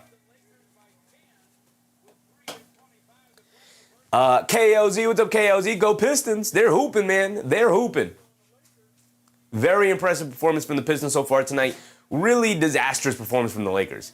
I want to give both sides credit here with the Pistons playing well, but I can't ignore how poorly the Lakers have played so far tonight. I think they have been atrocious, both offensively and defensively. Offensively, not as much, but defensively, I think they have been atrocious here tonight. Morty said a collapsed lung is so much worse than your breaking ribs. Yeah, it's your breathing instrument collapsed on you. So, yeah, it is a really rough injury to deal with. It's not even necessarily an injury. It's just kind of a diagnosis that and again, there really is no, like Bruce was saying earlier. I think it was Bruce, right? Was that Bruce? Yeah, like Bruce was saying earlier, it's not like, oh, he broke his hand, we could wrap it up or put something on it, put a splint on it or something and be like, oh yeah, here's what you can do and take for recovery, and then there's a rehab process. There's not really a thing like, oh yeah, we'll just, maybe give you some medicine and we'll keep an eye on you and then you'll recover. It's just kind of like, we're going to keep an eye on you. We're going to make sure you're going to be able to breathe and, and it'll recover with time. Bruce said, I have a little bit of medical background. It hurts when he blinks. I had a friend of a friend who got hurt and had a collapsed lung. There was nothing he can do that didn't affect him, where he was out of breath for everything, and everything hurt to do. He was like, I couldn't sit down. He was like, just sitting down and not moving, I was hurting and struggling to breathe. He was like, it's not a fun thing. It's not like oh man, yeah, I'm hurt. I got to make sure I attack this rehab. There's nothing you can do aside from allow your body to heal and recover and allow the medical experts. And of course, Cade is, he has some of the best medical people around him to take care of him and make sure he's going to be all right. I have no doubt in my mind he'll be good and he'll be able to get back on a basketball court very, very soon. But he ain't going to be the same this season coming back from that, and it's a really bad time for it to happen, unfortunately for him. Soft tissue, yeah, it really sucks. Morty said 2 out of 3 NBA championships. Pistons beat the Lakers in 89 and 2004. Beat the Blazers in 1990. All right, here we go. We're back into it, 3:30 to go. I'm a full minute behind on the timer. My apologies. My timer game tonight is terrible. But this game is a very slow-paced, a lot of stoppages in time here. James has it up top. He's back into it. Coming to his left off the Jackson Hayes screen. Kicks it out to Laravia. He'll take the baseline, driving it down, leans in, layup. Got it to go for Laravia. Pistons wanted to travel. They don't give it to him. And it's back down to 8, back to single digits. 3 minutes to go. Dennis Jenkins has it on the right wing. Jenkins gets it over to Paul Reed. Paul Reed in the post. Flips it up to the left hand. Gets the friendly bounce, and it goes down. Luka Doncic will bring it down. Doncic gets it over to James. James has it up top. Being guarded by Harris. Over the top pass to Luka. Luka stops. Pump fakes. Sees the double team. Pump fakes. One-legged. Fall away. Baseline jumper. Can't get it to go. But Jackson Hayes right there for the tip up and in. Dennis Jenkins wanted an offensive basket interference. He doesn't get it. But now they're just trading baskets. But the Pistons have built up a 10-point cushion so far. We'll see if they're going to be able to hold on to it. They get over to Jenkins. Jenkins up top, swings through to his right, down the lane, foul line, pull-up jumper. Good contest from Jackson Hayes there. But Thompson scouts for the offensive rebound, kicks it out to a wide open Duncan Robinson. And Duncan Robinson finally gets on the board for his first made basket of the night. His first points of the night. Knocking down that 3 right there, giving them their largest lead of the game, which is 11. one more than previously, which was 10. James has it on the right wing. He's going to stop and pop for a 3, and James comes up short. Battle for the loose ball rebound. Paul Reed ends up with it. Quick outlet to Thompson. Thompson bringing it down. Full head of steam. Going down the lane. Puts it up off glass. Way up on that one. He's looking for the foul call. He doesn't get it. Doncic with the rebound. Pushing it the other way. No look pass inside. Jackson Hayes with the two-handed slam on the fast break there. And here come the Pistons. Jenkins crosses over, down the lane, to his right, under the rim, leaves it off. Paul Reed, Doncic just a step too late. If he was there earlier, he would have been able to get that steal, but just a step too late, and Jenkins sneaks it over to Paul Reed, and he's able to pivot and lay it up and in nice and easy. Back to 11 it goes. Again, trading baskets. Doncic has it up top, being guarded by Paul Reed on a switch. He's going to stop and pop a deep left wing 3. Misses that one, and Doncic is just firing up shots here tonight. He's 5 for 15 from the floor on some really brutal shot selection. I know he tends to have brutal shot selections, man, but this is rough. This is rough.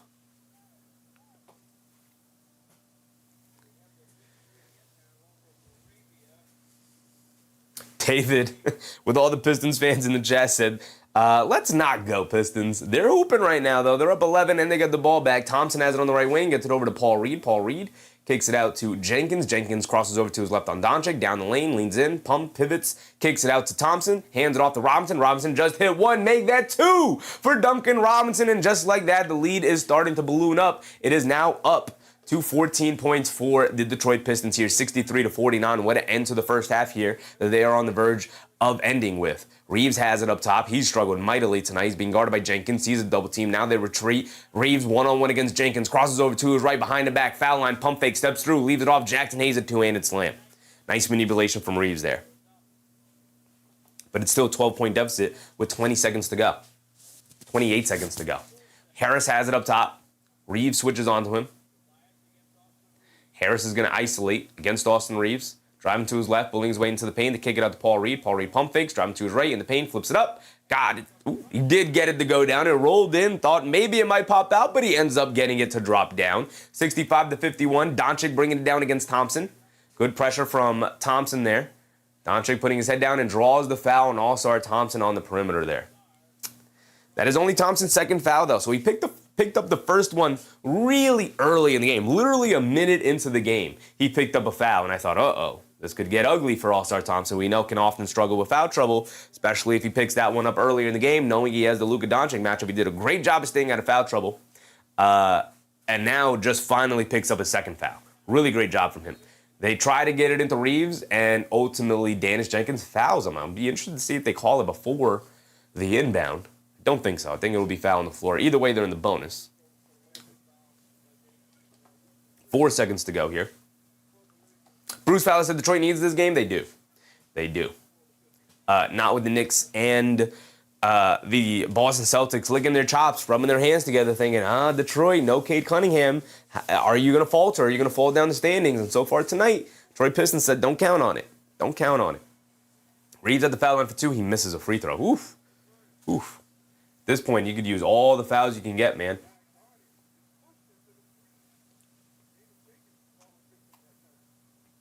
Bruce said the Laker game is so uneven. Can't tell if they want to run or a half-court team. It's Luka. The whole squad is Euro in their pace.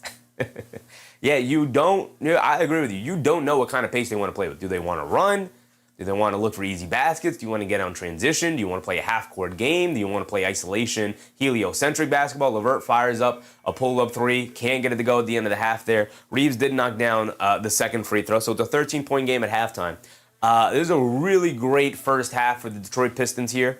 Dennis Jenkins with 15 points and 5 assists is huge for them.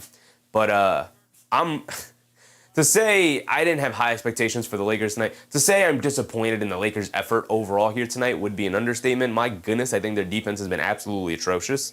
The fact that I think LeBron was the best of the big three between LeBron, Doncic, and Reeves is saying something, considering he ended the first half 0 for 5 from the field and 0 points. But 4 rebounds, 6 assists, and I think he was the best, most active player defensively, followed by Austin Reeves, who had 8 points and 4 assists himself. Doncic was 17, 4, and 2. I was not impressed with his shot selection whatsoever. As a matter of fact, let's look at the box score. We could also go around the league. We have a ton of games on the NBA docket here tonight. Lemon pound cakes, and I'm not surprised. Not surprised with the Lakers' effort? Yeah, I'm not necessarily surprised either. This is part of the reason why the Lakers are on my ban list in terms of teams to cover, and they are proving me correct so far here tonight. All right, one of the things I want to look at immediately is look at Luka Doncic's box score here, just to see what his shot diet is looking like. 5 for 15 from the field, 2 for 8 from 3 on just absolute settles from three-point range. He took a 32-footer previously on the left wing. He continuously brings it to that left wing, fires it up there, whether he's contested or not. And I think he has had absolutely horrific shot selection here tonight. James, 0 for 5 from the field, is not going to get it done, obviously. 4 boards, 6 assists is nice, but ultimately, Reeves with 8 points and 4 assists. I mean, the big three just not showing up. Doncic could put up all the high numbers he wants, 17 points, 4 boards, 2 assists. At the end of the day, if we just look at the points, rebounds, and assists, we could be like, oh yeah, Doncic, not a bad first half. And it's like, nah, I think it's been pretty bad. I think it's been pretty bad night for Luka Doncic. And the other 2 guys are not helping too much either. And if they're not bringing it, the other guys aren't going to be able to win this game on their own. Zane said Lakers taking a dive. A little bit.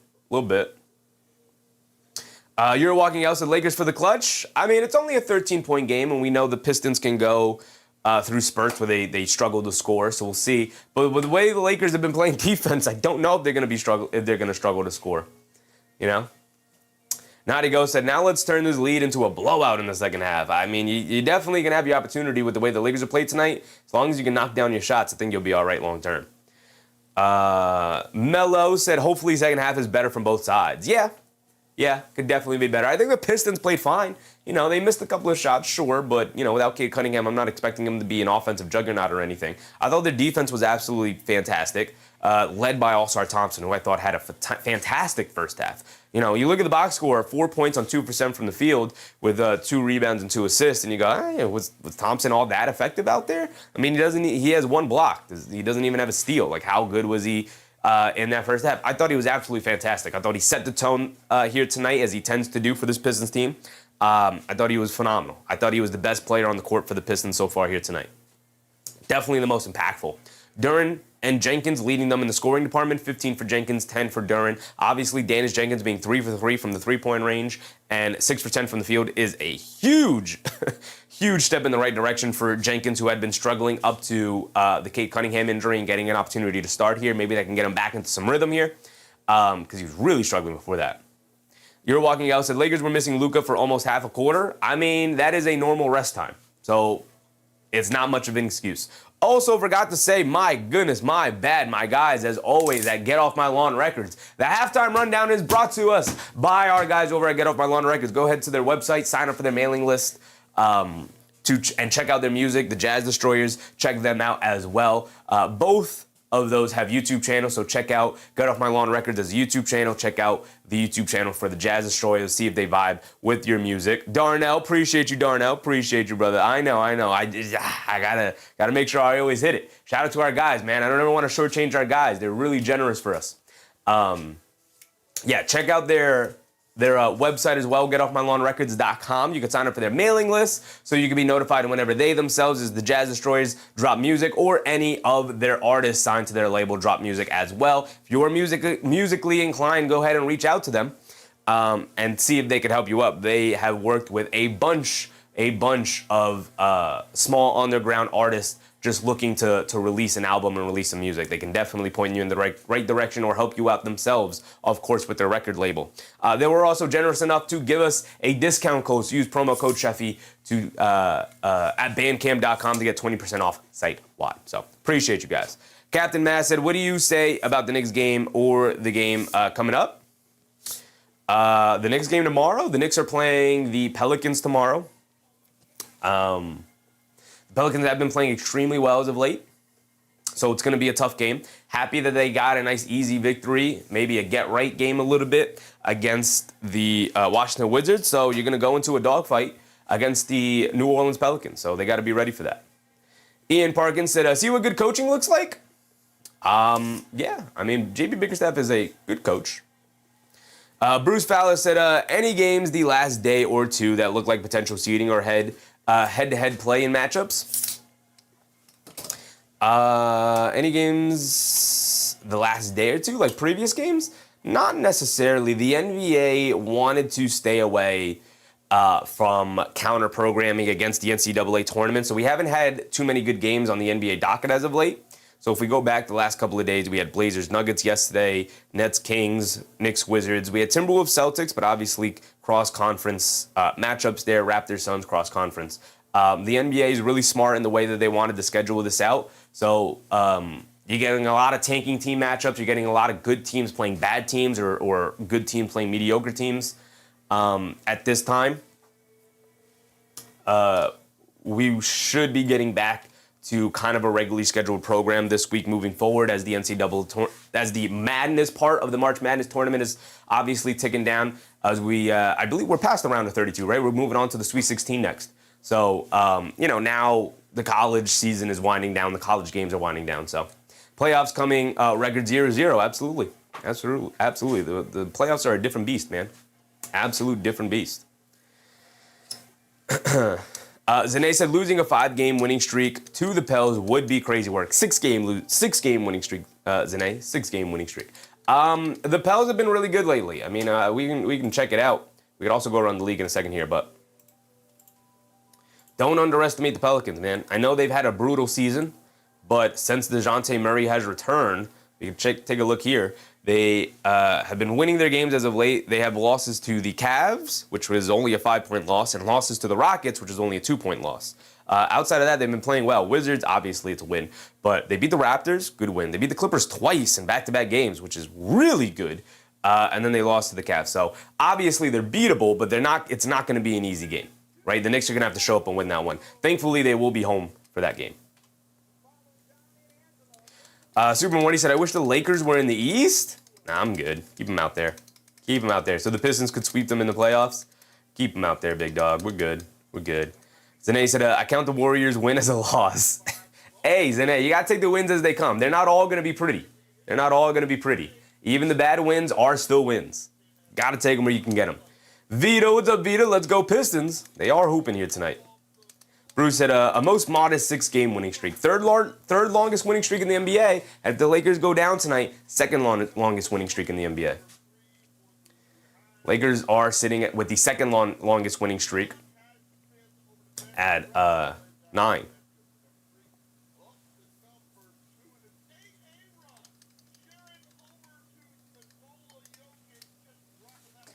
So let's go around the NBA slate. We'll go through the rest of the box scores there.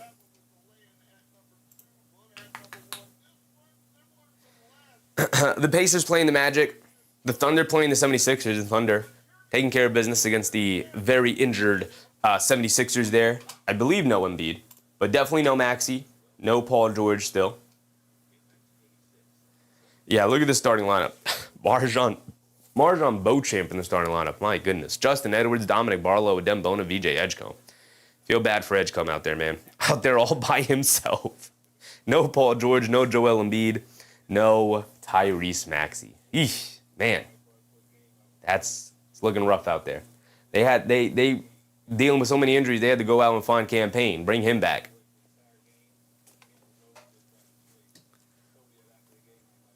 Zane said Tyler Sheffy hitting different. It's hard to dress up for the Lakers, man. Every time we try to do a Lakers game, they let us down. We have the Spurs taking on the Heat, which was the primetime nationally televised game. As you can see, the NBC Peacock game here tonight.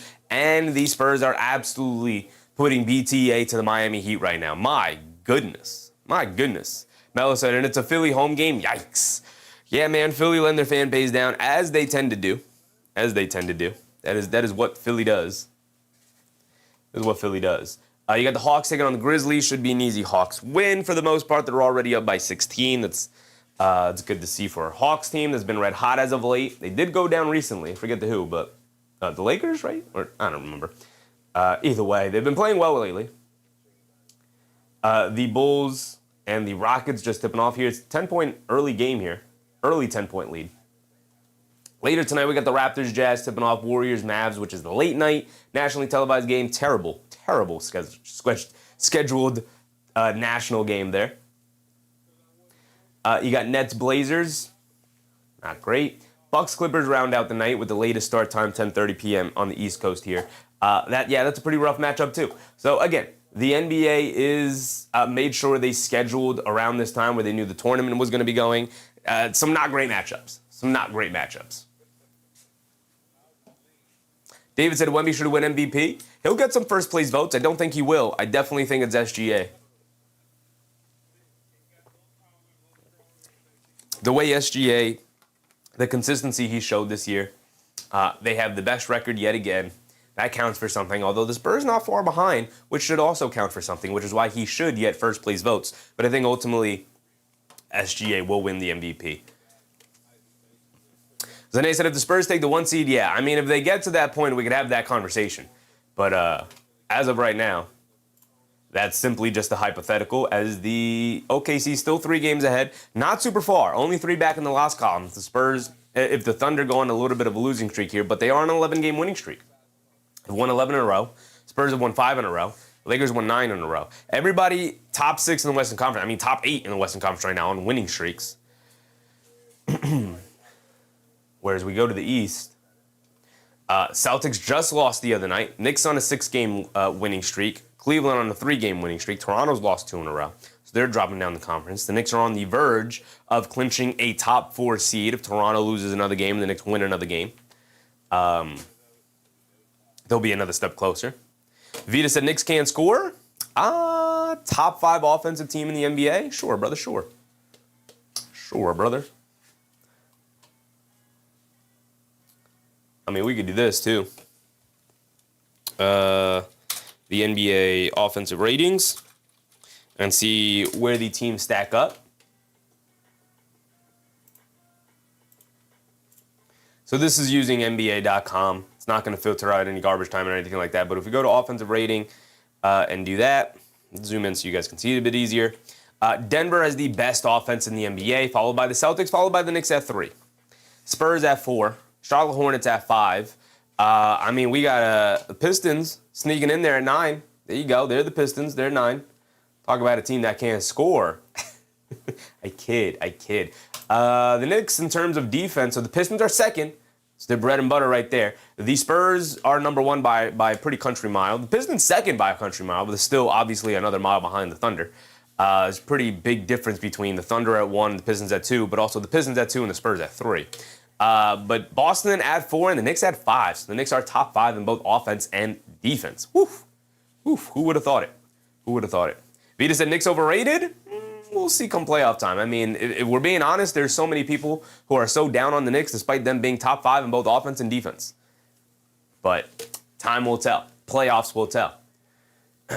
Unlike other teams in the Eastern Conference, the Knicks and the Celtics, they actually have playoff success to go off of. Knicks were a conference finalist last year. Win a playoff series, and then we can start having a conversation. David Hodge Jr. said, Knicks keep winning. OKC Knicks gonna break it in a few days. Yeah. Yep. Sunday. And we'll see if I'm gonna be able to cover that game. Unfortunately, it's my mom's birthday weekend, and we got a family dinner planned for Sunday. It is an early dinner. She's an old lady. Shout out my old lady. It's an early dinner, so obviously you guys know I'm going to do whatever I can to cover the game, but mom's comes first. The Knicks come before any other NBA team, but mom comes first before the Knicks, unfortunately. So if I can get back in time to do the game, of course we'll do the game. But no promises right now. No promises.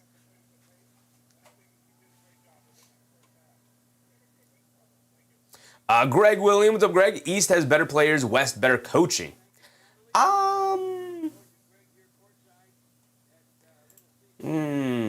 West has better coaching. I mean, Dagnall's a good coach. Mitch Johnson, a good coach. Redick, a good coach. Udoka, a good coach. Adelman, I think the book is still out on Adelman. Chris Finch, a good coach. Jordan All, his first season. I guess we could call him a good coach. Clippers, Ty Lue, good coach. Blazers, Tiago Splitter, book still out. Steve Kerr, I'm not the biggest fan of, but I guess you kind of got to give him the benefit of the doubt as a good coach. Pelicans, you got Willie Green. Memphis, you got Lasalo. So we start in the second half now. As far as the East goes, looking at just quickly glancing at it, West got better coaches. I could go with that. Duncan Robinson knocks down a three to open up the second half here, and that's not a great sign for the Lakers. It looks like maybe the Detroit Pistons can just open up and run away with this one. A 16-point lead has been built up already to start this quarter. My goodness. My goodness. What you got, Lakers? What you got? Ayton hands it off to Doncic, gets it over to James, kicks it in the corner. Reeves, a corner three. Got it to go for Austin Reeves. Okay, gets the 3 points right back. It was a very slow start in terms of shot making in the first half, in that first quarter for both teams. Now to open up this third quarter, Robinson opens it up with knocking down the three, and now Reeves opens it up, knocking down the three. So we trade threes for threes. Duren hands it off to Robinson, back to Duren. Duren gets caught in the paint, kicks it out to Jenkins, ran off the one by James. Stop, pump fake, kicks it out. Robinson pump fake, sidestep, puts up the three. Got it to go for Duncan Robinson, who's now been unlocked. They call it a long two, I guess. They give him 70. Let's also get the standings out of here. Let's get the game cast back up. There we go. They call it a long two for Duncan Robinson on the sidestep three. Reeves down the lane, draws the foul. He's going to go to the foul line for 2 free throws. Is that a foul on Thompson? Because that could be a third. That could be tricky. That could be tricky.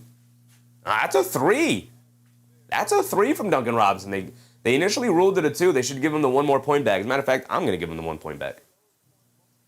Yeah, you could see cord in between his toes and the 3-point line. That's a 3. That's a 3. I'm going to give him the point, despite ESPN not giving them the point. Reeves does knock down the free throw. He's got another one coming. Because they'll change their score eventually. TT in the morning? What's up, TT? I'm so happy that Duncan is hitting his threes because his inconsistency was killing me. I mean, he is up to, I think, 42% from 3-point range on the season. He's been fantastic for the most part. Morty said these refs are whack. That is usually the general consensus whenever a team plays the Lakers. we were on the same boat as Knicks fans when the Knicks played the Lakers a couple weeks ago. We were in the same bandwagon, brother. We were right there with you. Every team feels that way when playing the Lakers. They get the benefit of the doubt in almost every situation. And now they have the ultimate foul baiter, Luka Doncic, over there, so it amplifies even more. Reeves rattles in both free throws. And it is a 14-point game. And Dennis Jenkins will bring it down. Has it up top. Ayton switched on to him. Get it down low to Duren.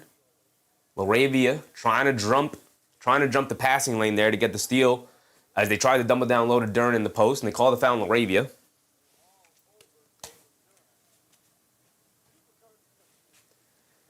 (71-57), 14-point game. Side out of bounds for the Detroit Pistons here. G4, what's up, G4? Luka or SGA, worst foul baiter? Luka. Luka by a country mile. Not even close. Not even close.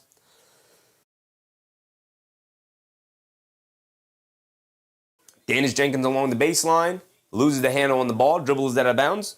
Ball back to the Lakers. And Reeves will bring it down. I like that Reeves is now the main ball handler for the Lakers here. Coming off a screen, down the lane, leans in, shovels it back over to Ayton. Ayton in the post, kicks it out to James. Extra pass to Doncic. Doncic mishandles the pass. He has it up top. He's going to dance with it against Jenkins. Driving it down in the mid-range. Pump fakes. Now puts up the fall-away midi. Got it to go for Luka Doncic. It's a 12-point game. Can they get it to single digits, man? Can they get it to single digits? Dennis Jenkins bringing it down. Being guarded by Reeves. Coming to his right off the Duren screen. Pass fake. Kicks it in the corner to Harris. Ran off the line by Doncic. Harris crosses over. Coming to his right. Sees a double. Kicks it out to Robinson. Ran off the line by Ayton. Stops. Turns. Pivots. Spins. Got nowhere to go. Lobs it up top. Out to Harris. Harris being guarded by Laravia on a switch. Crosses over to his right. Mid-range pull-up jumper. Well contested. Comes up short. Battle for the rebound. Ayton knocks it out. Away from Duren. But nobody for the Lakers there. Dennis Jenkins picks it up. They go over to Thompson. Now over to Harris. Harris gets it over to Robinson. Ran off the line by Doncic. Good defense from Doncic there. They get it over to Harris. Rhythm dribble crossover midi. Can't get it to go. Rebound to Ayton. Over to James. And James will bring it down. James has it up top being guarded by Harris. It's a 12-point game. Bullet pass inside the Reeves. Reverse layup. Got it to go. Beautiful pass from James. Great finish from Austin Reeves. And a pretty slow-paced start. But the Lakers slowly chipping away at it. They got it down to 10. Can they make this interesting? Dennis Jenkins gets it over to Robinson. Robinson gets it over to Dennis Jenkins. Largest lead of the game for the Pistons was 16. Dennis Jenkins up top. Ian switched on to him. He's going to dance with it. Cross over to his right. Foul line pull-up jumper. Nice rhythm move. Can't get it to go. Long rebound out to Ayton, though. They shovel it around. Robinson ran up the line. Over to Harris. Harris, the right corner three. Got it to go. Luka Doncic just not quick enough to close out. You got to wake up, Luka. You got to wake up, big dog. And he looks almost upset that he had to make that closeout out to Harris. Reeves has it. Pivots. Kicks it out to Doncic. Doncic up top being guarded by Robinson. Calling for the screen. Now he's going to reject it. Coming to his left. Foul line. Puts up the floater. Doesn't get it to go. He's looking for the foul call. He doesn't get it. That's great defense for Duncan Robinson to not give him any contact and forces the miss. Thompson lobs it down low to Duren. Duren can't get the finish as he tried to quickly throw it up and in. Luka down the lane, lays it up and in. And it's back to 11. The Pistons had an opportunity there to continue to push the lead, but it's back to 11. Melo said this ain't the 60-point Luka we used to know. Yeah, he's playing pretty poorly here tonight. They get it over to Thompson, cutting right behind Luka Doncic, just pirouetting in the paint. No clue. He's got no clue, no awareness, not paying attention at all about what's going on around them. And Thompson just easily cuts behind him for the easy drop-off dunk. Doncic in the paint, step back, fall away jumper in the paint. Got it to go for Luka Doncic. Trading baskets there, 76-65, 7:45 to go here in this third quarter. Jenkins has it on the right wing, being guarded by Reeves. Jenkins up top to Harris, swings through to his right, hands it off to Thompson. Thompson gets over to Duren in the paint, pump fake, spin, layup, got it to go past Duren. Went for a quick move there, and the Lakers just a step slow overall as a team, man. They have not been good defensively at all. Step back three for Luka Doncic, can't get it to go. And some more bad shots from Luka Doncic here. The shot selection and the decision-making has been absolutely putrid. To kick it in the corner, Duncan Robinson an open three, can't get it to go. James the rebound, pushing it the other way. James has it up top. Gonna attack Duren. Now he's gonna stop at the foul line, pulls it out. Old man don't got them jets onto him anymore. Sidestep, pump fake over to Doncic. Doncic cross-court pass, throws it right over to All-Star Thompson. Really terrible decision-making from Doncic all night. They get it over to Duren. Extra pass to Jenkins. Beautiful ball movement from the Pistons. Jenkins can't reward him by knocking down the corner three. Doncic able to dig out a rebound. Doncic in the paint. Saves it over to Reeves. Reeves will bring it down the other way. Reeves putting his head down, attacking Jenkins down the lane. Layup, got it to go. No foul call is crazy there. Ton of contact as Reeves just ran through Dennis Jenkins' arms there as he stuck him out, maybe going for a steal or something. Reeves frustrated with the no call. Should have been a call, but he did get the layup to go down anyway. And 6:30 to go here in the quarter.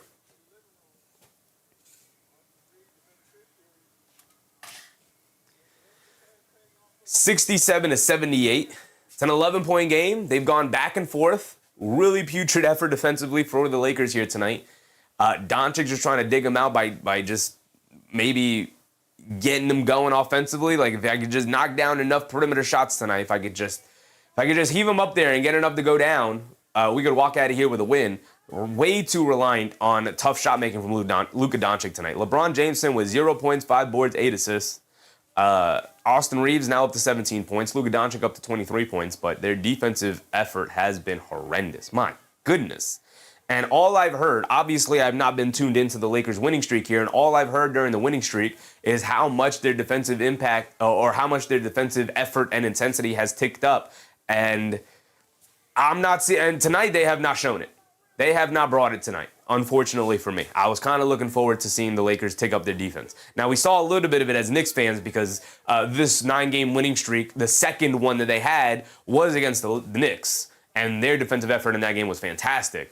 Here tonight against the Pistons, they have not shown any kind of aggression defensively at all. At all. Thomas Rose said Jenkins getting beat like a drum. I don't know about that one, brother. That's full court, head down, all the way to the rim. He's lucky he didn't get hit with the foul call there, but that's not really on Dennis Jenkins entirely. That's Austin Reeves coming down full speed ahead.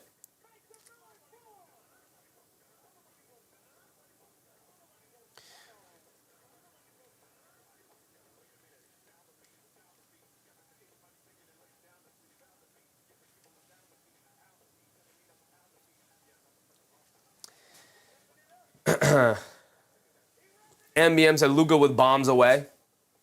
Yeah, he's just heaving it up there.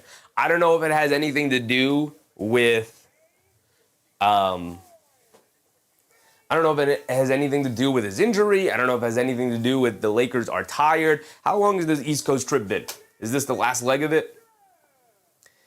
Morty said Jenkins almost has a double-double tonight. For sure. For sure, he's hooping. He's been one of the biggest reasons as to why Detroit has this lead so far tonight. I want to check the schedule real quick. So they started at Houston for 2 games, then at Miami, at Orlando, at Detroit. So this is their 5th road game here, and they have one more against Indiana before flying back home to finally play some weak teams in Brooklyn and Washington. But they've been on the road for a while, but I don't know if I want to use that for an excuse for them tonight. I think their effort has just been bad. Pistons taking it right to them. Harris, mid-range pull-up jumper over Aiden, can't get it to go. Thompson tries to throw down a big one-handed hammer, doesn't get it, but still able to snag his own offensive rebound. Harris walks into the middle of the lane, gets into the paint, kicks it out. Jenkins, a right corner 3, knocks it down, and he's 4 for 4 from three-point range. He's been utterly fantastic so far here tonight. My goodness. MBM said LB must be hurt, LeBron must be hurt. I guess, but James wide open left wing 3. Can he finally get on the board? And he does, getting those 3 points right back. I mean, say what you want about the Lakers. They refuse to go down any further. They're hanging around a 10-point deficit right now. If they can get a couple of stops and knock down a couple of baskets, they'll be into this one. But right now, the Pistons absolutely executing them to death. Robinson down low to Paul Reed, gets blocked by James in the paint, battle for the loose ball. Kennard able to pick it up, and Kennard gets it over to Reeves. Reeves will bring it down on the right wing. It's picked up by Harris. Reeves is going to dance with it. Austin Reeves pulling it out. He's going to isolate. Pump fakes over to James, back to Reeves. Reeves catches and fires off the catch and shoot. Got it to go for Austin Reeves. And I think the Lakers are thinking if we can knock down enough perimeter shots, we can find a way out of here tonight. We can find a way sneaking this one away, stealing it from the Pistons, who have just thoroughly outplayed the Lakers so far tonight. Jenkins on the right wing, but they only hold on to this 8-point lead, but still a decent cushion, but not a big one. Harris on the right wing, tries to dump it down low to Thompson. Ball gets knocked loose over to James. James 0 steps down the lane, scoop play with the right hand. Got it to go for James, looking for a foul call, doesn't get it. Ton of contact so far here tonight, for sure, that are just not getting called. Jenkins, I think both teams have a gripe with the officials. They get it out. Harris on the right corner. Pump fakes, coming to his left off the screen. Pulls it out as Aiden switched onto him. They get over to Jenkins, being guarded by Kennard. Back to Harris, being guarded by Aiden out on the perimeter. Aiden out by the half-court line almost guarding him. They kick it in the corner to Paul Reed. Ran up the line by Doncic. They kick it back out to Harris. Harris, a step back 3, throws up an air ball. Ball back to the Lakers. It's a 6-point game, and the Lakers get the ball back. A little bit of momentum led by LeBron James.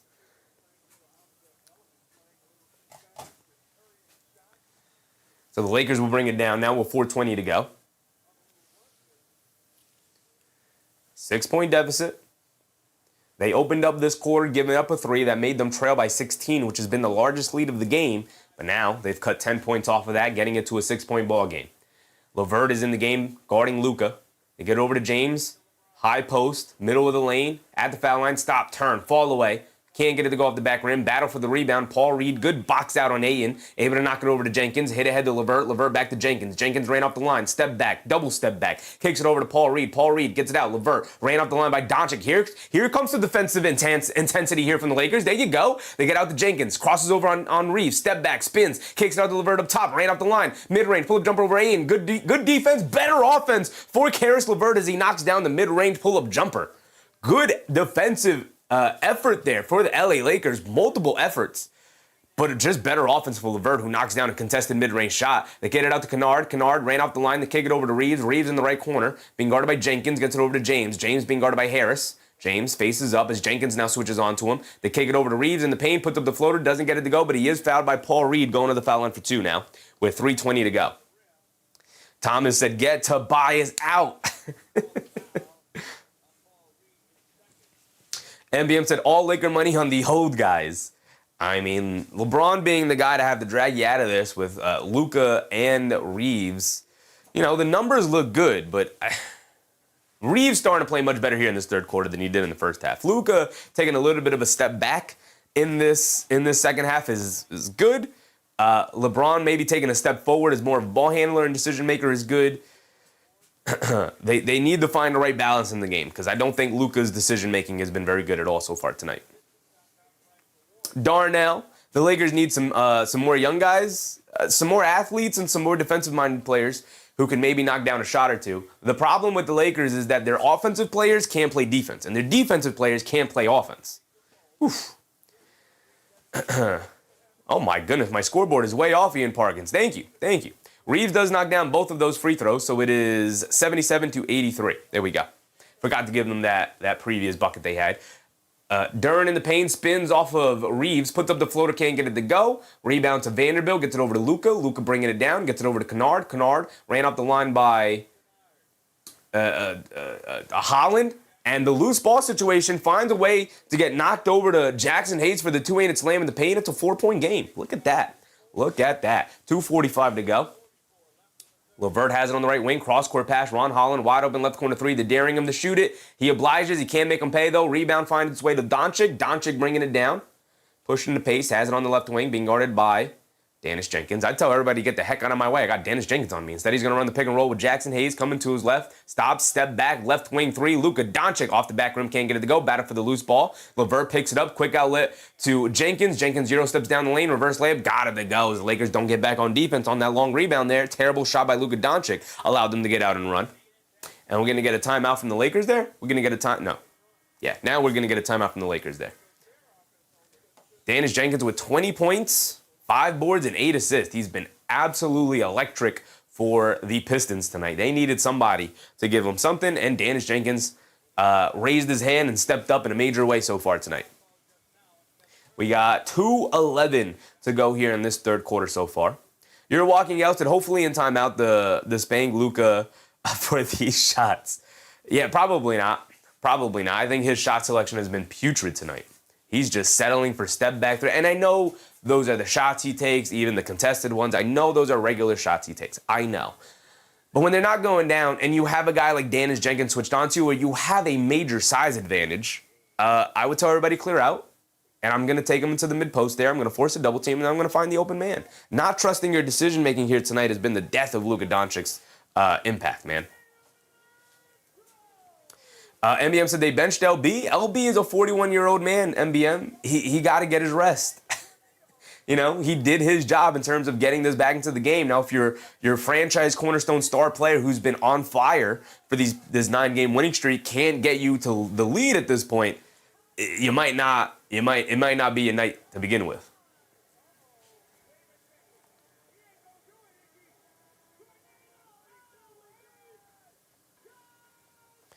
Thomas said, Biggerstaff is a bud sometimes with his lineups. Sometimes, yeah, I've seen many Pistons fans complain about that for sure. For sure.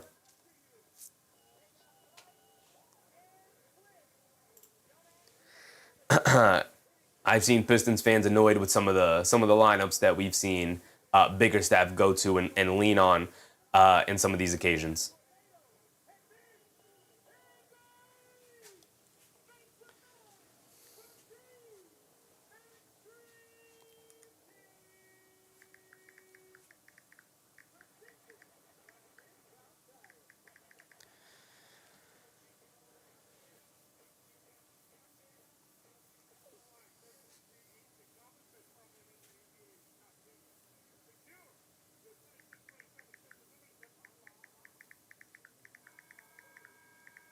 Got to take care of a couple of things, guys. Sorry.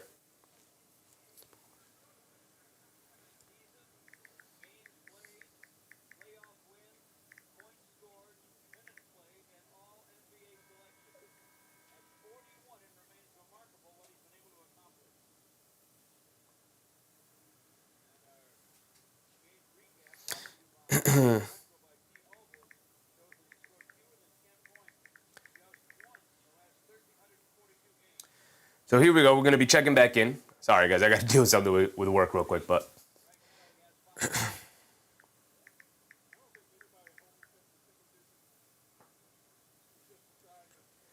Doncic has it up top. Here we go. We're back into it. Kicks it over to LeVert. Left corner three. Got it to go for LeVert. That's a big-time shot for the Lakers. Somebody not named Reeves, Doncic, or James got a shot to go down, especially one from the perimeter. Huge, huge play for the Lakers there. They cut it to three. A one-possession game. Dennis Jenkins tries to throw the pocket pass to Duren, cut to the rim off the screen, but it gets kicked by Jackson Hayes intentionally. Kickball violation. Nadigo said 50% from three is a crazy stat I'm not used to seeing with my Pistons. Yes. When the three-point shots are flowing any offense can look good, and the Pistons are knocking down their shots for the most part here tonight. Ron Holland sneaks down under the basket and gets the layup to go. Doncic coming to his left off a screen. He's got Herter switched onto him. Spins off of him, going along the baseline, leans in, puts up the floater. Can't get it to go. Doncic frustrated with the no foul call. They hit ahead to Herter. Herter down the lane, over to Holland. Holland extra pass to Levert. Levert ran off the line, coming to his right, down the lane, gets caught in the air. Jackson Hayes does a good job knocking the ball loose. Hit ahead to Doncic. Doncic to the paint. Layup. Got it to go for Doncic. Doncic's still frustrated with the no foul call on that layup right there. 1 minute to go. Morty said, Lakers are lucky this game is even close. The Lakers have not played well at all. Ron Holland walks into an open three, can't get it to go. I like the confidence from Ron Holland, but not a very good three-point shooter. There's a reason they're open. Duren missed the easy layup attempt there. Good defense from Jackson Hayes, not the foul. Just standing straight up and forcing him to make a shot, and he doesn't. Doncic bringing it down again. It's a three-point game. It's a three-point game. Lakers are trying to steal this one because I think the Pistons have definitely thoroughly outplayed as Doncic ties it up, rattles in the step back straightaway three over Kevin Herter there. Another terrible shot, but that's why Doncic takes them, man. He's capable. Here comes Dennis Jenkins bringing it down as Vanderbilt hit the floor in the other end. And Jenkins has it up top. He's going to hold it for what?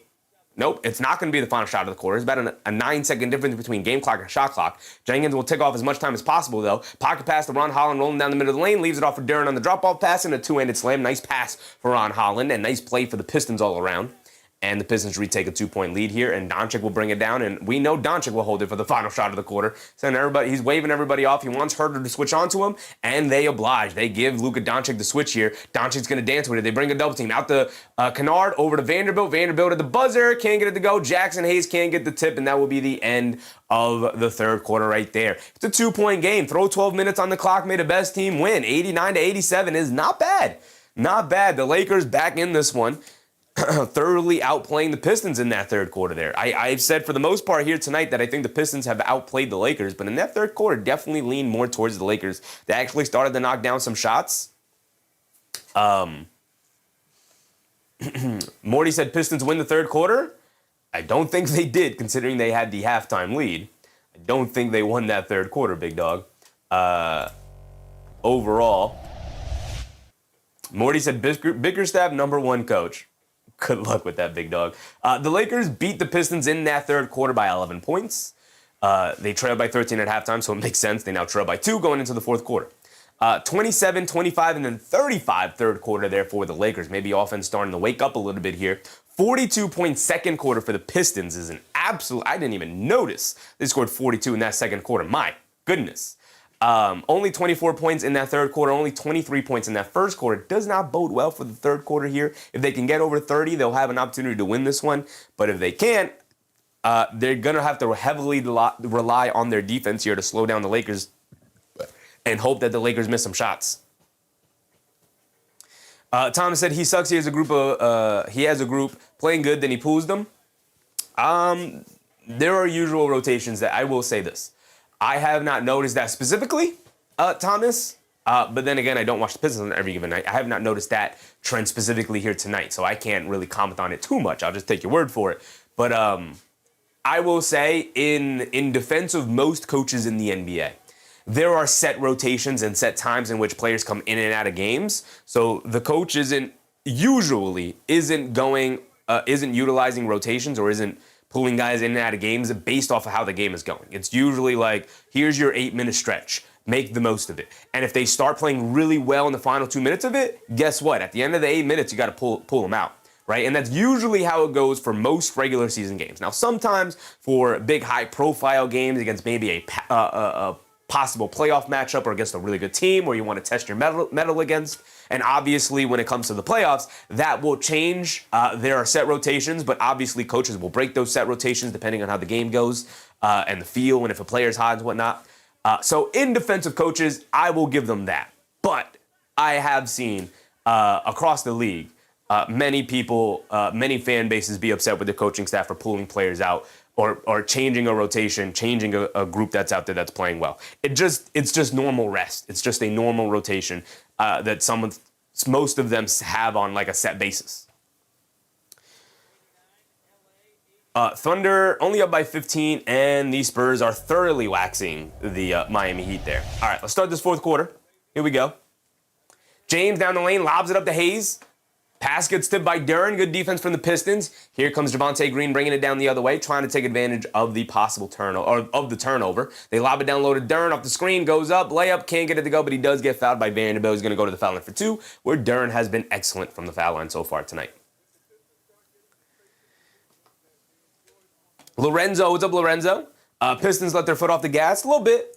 I mean, look, they had an explosive second quarter. Outside of that, they have not had a super great offensive game so far here tonight. Let me respond to this real quick, guys. I'm sorry.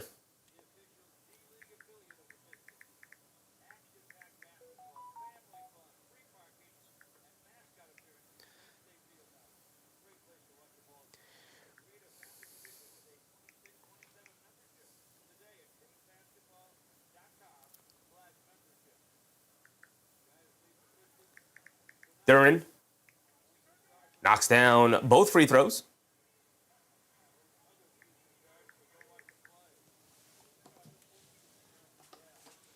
(87-91). Reeves has it up top, being guarded by Herter, and a foul on Herter is called. Or backcourt violation? Oh, they call a travel on Reeves. I think Reeves was expecting the foul call. They are allowing a lot of hacking and whacking away, I will say. They are allowing a lot, yeah. I mean, Herter just reaches across the body of Reeves there. The Lakers definitely have a gripe here, and that's not something you can normally say because they usually get the benefit of the call, but not so much here tonight. Pistons are allowed to do a lot of hand checking, a lot of reaching in. LeVert, a pull-up jumper, can't get it to go, and a loose ball foul on Jalen Duren there. All right, there's a call that goes to the Lakers' way. Maybe they could stop complaining. Morty said, Austin traveling Reeves. David Haas Jr. with the Let's Go Lakers in the chat.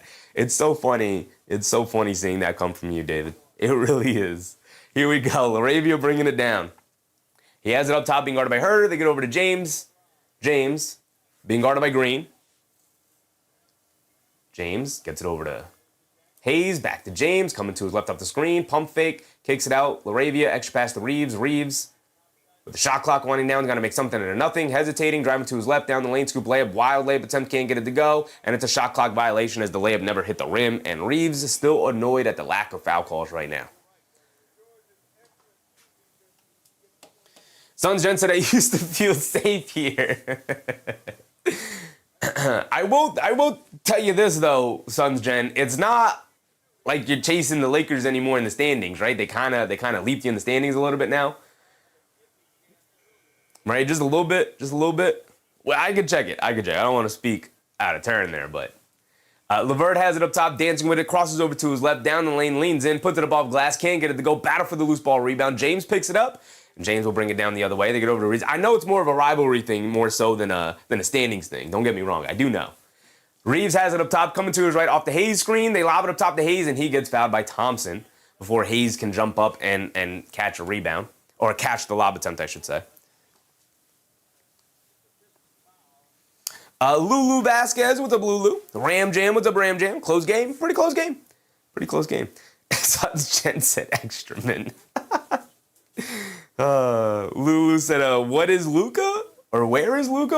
I can't answer what is Luka. A professional basketball player, I guess. Where is Luka? On the bench right now, getting some rest. James leans in, pump fake, steps through, layup, got it to go. Just too big, too strong, too talented, as usual for James. That is only his 5th point here tonight, 2 for 8 from the field. He's done a lot of distributing, not a ton of shot taking.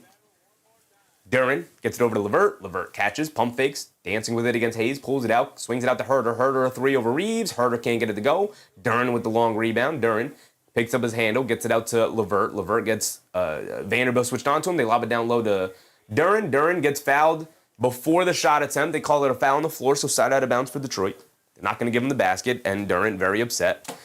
Scomberg said, any news on Cunningham? Nothing that I could find. The closest thing to news I could find is that the average time an NBA player has been out with a collapsed lung has been around 20-ish days, which equates to usually around, on average, 11 to 12 games.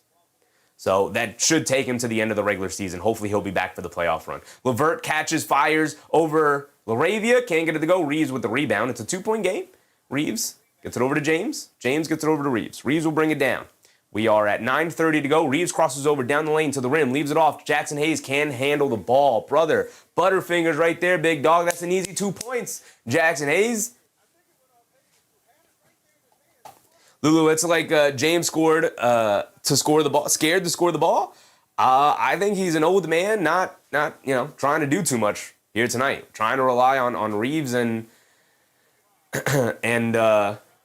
Doncic to do the heavy lifting, which he should be doing. Beautiful pass for Lebron, who jumps in the air, hits the no-look bounce pass to Jared Vanderbilt on the break there, cutting to the rim for the two-handed slam. James got 10 assists tonight. 7 points, 7 boards, 7 assists. He's been active defensively. One of the few guys for the Lakers, for the most part, who's been active defensively tonight all around. Tied at 91 here. Herder lobs it down low to Duren, catches, goes up, gets fouled by Austin Reeves, and that is a shot attempt finally, and he'll go to the foul line for 2 free throws. Scoreboard said, hope he comes back healthy so my Knicks can destroy them again. I hope he'll come back and be able to play for the playoffs, of course. I hope it's not going to be too different of a version from Cade Cunningham, and he's able to return to as close of a form, if not entirely back to who he is.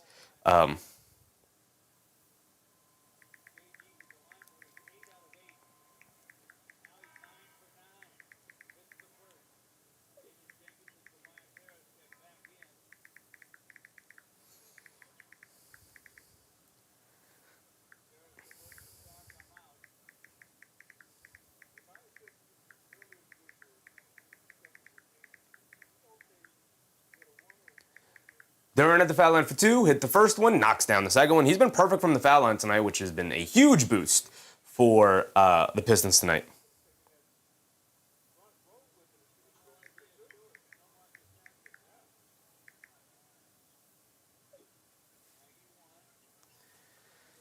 Reeves coming to his right of a James screen. They lob it down low to James. Beautiful touch pass over to Jackson Hayes. And Jackson Hayes, instead of throwing up a floater or something in the paint, stops and turns and tries to kick it out to Laravia. And the pass is off and it goes out of bounds. Jackson Hayes, man, might have to get him out of the game right now. You might have to. A couple of really, really destructive plays there for Jackson Hayes. Wake up, big dog. Wake up. You're in a 2-point game against the Pistons right now. It's a good game. Don't mess it up. Herder has it up top, being guarded by Laravia. They get over to Duren. Duren has it up top, throws it down low to Javonte Green. Javonte Green, I was going to say, Javonte Green tried to throw up a little reverse layup over Vanderbilt, and Vanderbilt went up there and blocked it, and it definitely looked like it was off glass. It looked like they were going to allow the play to continue. It definitely was 100% a goaltend, even on the replay there.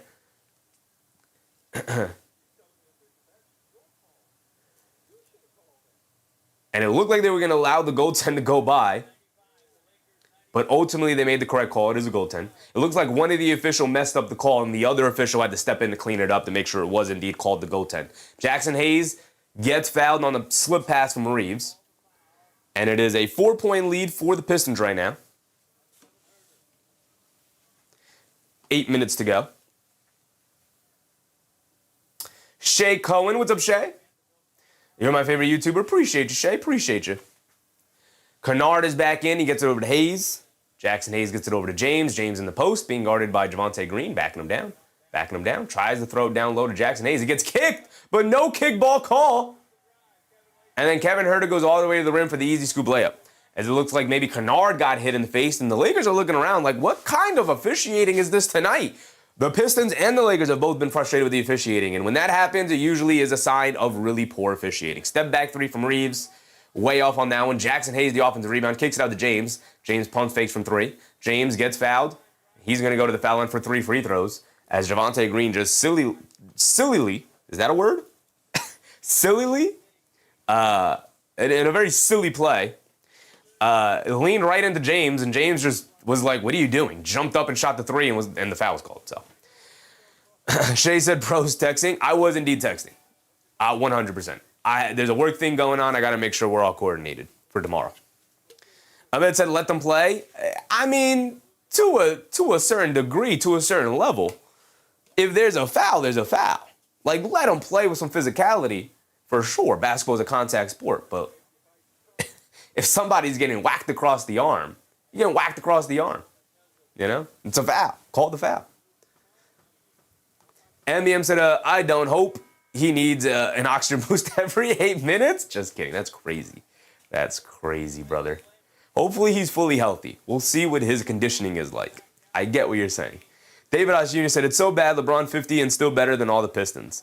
I mean, LeBron, I would argue, has been one of the most impactful players for the Lakers tonight, both offensively and defensively, which is a dang shame. A dang shame. Now, look, Luka has been excellent as of late. It's just an off night for Luka, a bad night. He left the game earlier to go back to the locker room in the second quarter.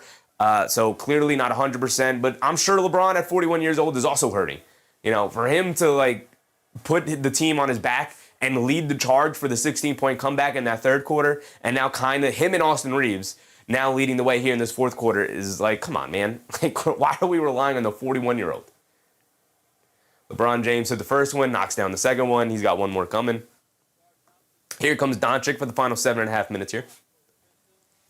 I agree with you, David. I do think it's sad. LeBron should be playing third, fourth, maybe even fifth fiddle on a team. Instead, you know, we know he's capable. We know what he's capable of. Obviously, one of the best players of all time, yada, yada, yada for LeBron. But for him to have to step up in this way here tonight is like, come on, man. What are we doing? What are we doing, Lakers? Roster is so flawed. There's no way I could think of them as a true contending team for a 7-game series. Paul Reed, Duren has it up top. They lob it down low to Harris against Reeves, backing him down, leans in, gets swatted by James, loose ball. Oh, wow, that's not a goaltend. That is not a goaltend. And James confused at the call. They give Tobias Harris the goaltend call there. That's not a goaltend. Let me see the replay. That's a lot closer than I thought initially, but that's still not a goaltend. That's pretty clean. Let me see it again. That's a tough one. That's pretty close. That's a lot closer than I initially thought. It's a lot closer than I initially thought. MBM, I forgot to say. My goodness, MBM, very, very generous of you with the super chat. Appreciate you, MBM. Thank you for the support, brother. Thank you for that. K. Hayes said, LeBron can play fifth fiddle when he makes fifth fiddle money. Decent point. Decent point, brother. The Lakers are using a challenge. I mean, it's not like I said he should, and he's not. He's playing second fiddle some nights, third fiddle most nights, and tonight playing first fiddle, which is not what should happen with LeBron.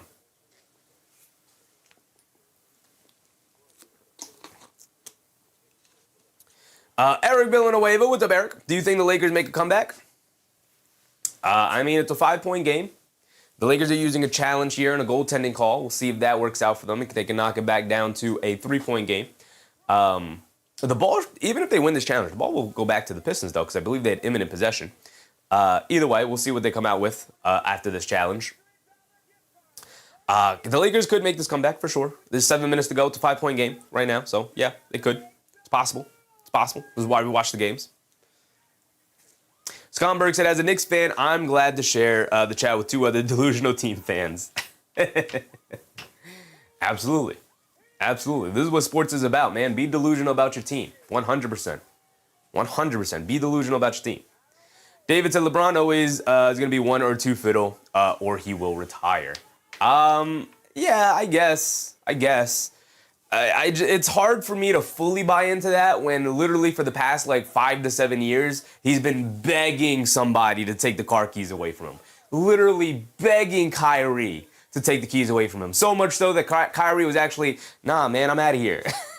And left the team. Begging Anthony Davis on the Lakers to please take the car keys from me, man. Be the driver. I want to be the passenger. I want to be the passenger. And Davis just could not stay on the court long enough. And could not play well enough to take the car keys away from James. Finally, they get him Luka Doncic, and he's like, and Luka is like, hey, man, you don't even got to offer me. It's already my keys. I'm walking in with my own keys. Hop in my car, which is fine. LeBron now also giving up the passenger seat to Austin Reeves and sitting in the backseat, which is nice, but, you know. LeBron got maybe 1 or 2 years left. I think he could legitimately play till he's 45, but like you said, David, he'd have to really take a big step back, maybe even come off the bench, which, I don't know if if he's coming off the bench, I don't know if if it's worth it for him at this point in his life to do that. Who knows? Whatever. I don't really care about LeBron. I will care about LeBron during his final season, in which I will then fully appreciate the LeBron era. They do, they do conclude that it was indeed a goaltend, and they give the 2 points to the Pistons. So LeBron has it. The kids get over to Doncic in the left corner, being guarded by Duren.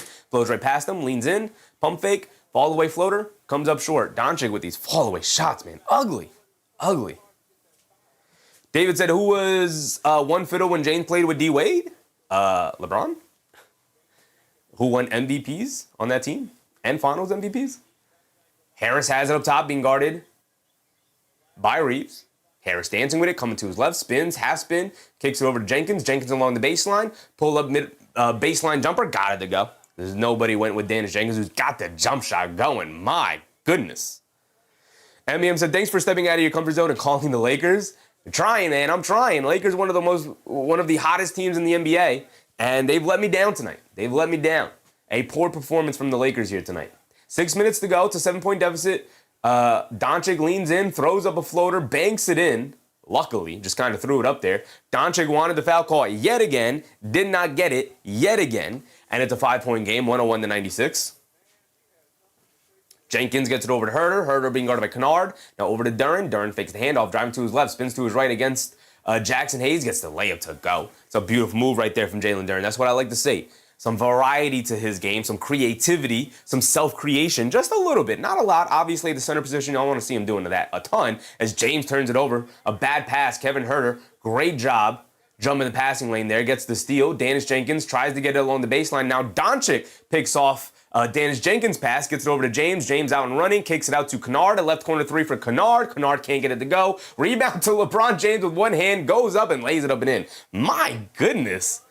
That looked like he's surrounded by 4 Pistons players. LeBron just bullies his way into the paint, snaps a rebound with one hand, and lays it up and in. He's now got 12, 10, and 8 rebounds.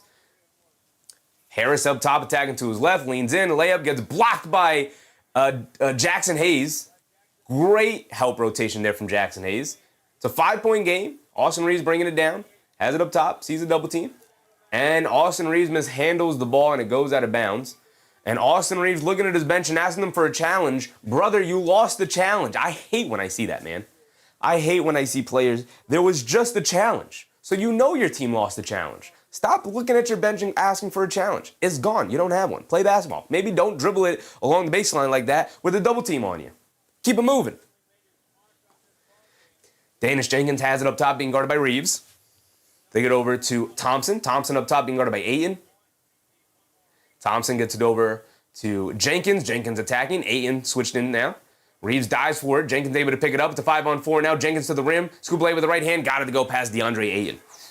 Dennis Jenkins making something out of nothing there. What a play. He's been phenomenal tonight. He's up to 22 points, 4 boards, 8 assists. James gets it over to Doncic on the left wing, being guarded by Jenkins. Coming to his left. Stop, turn, spin, sees a double team, flips it up at the rim, and he gets the foul call on Harris. He's going to go to the foul line for 2 free throws. Finally, Doncic gets the foul call he's been asking for all night. All night he's been asking for this foul call. MBM said, there is no challenge. He's asking for forgiveness.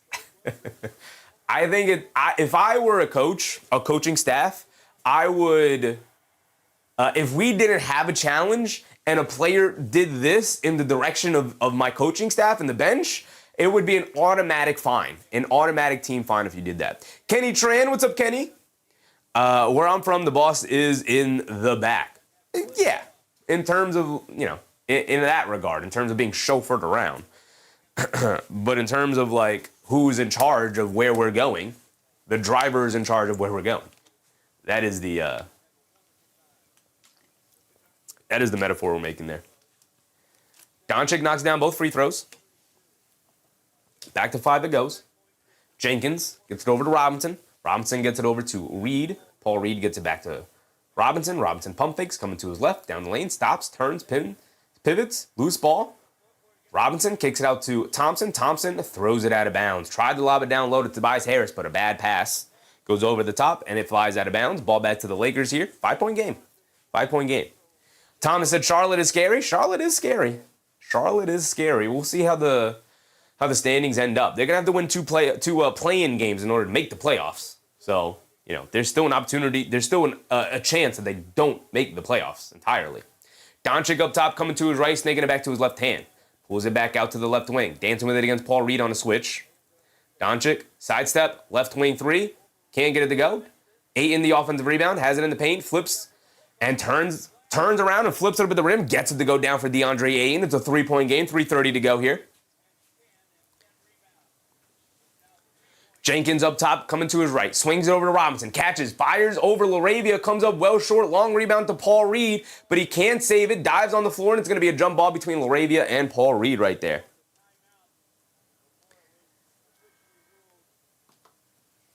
So we're going to get a jump ball.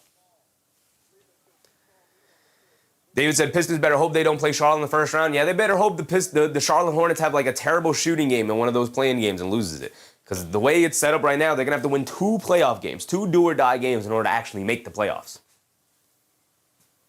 Thomas said, All-Star, wake up. Wake up, Thompson. Yeah, I thought he had a fantastic first half. He's kind of been mostly invisible here in the second half. Part of the reason why the Lakers have been able to make this comeback. Thompson not nearly as impactful as a defender in the second half. Battle for the jump ball, loose ball. Tobias Harrison's up with it. They get back to Paul Reed. Paul Reed layup. Can't get it to go. But I believe a late foul call on the Paul Reed layup, right? There's a ton of contact on that one. Unless it's called for Tobias Harrison. He shoots the free throws. I think it's Paul Reed, though. I think Paul Reed gets the free throws. Jay Hammer. What's up, Jay Hammer?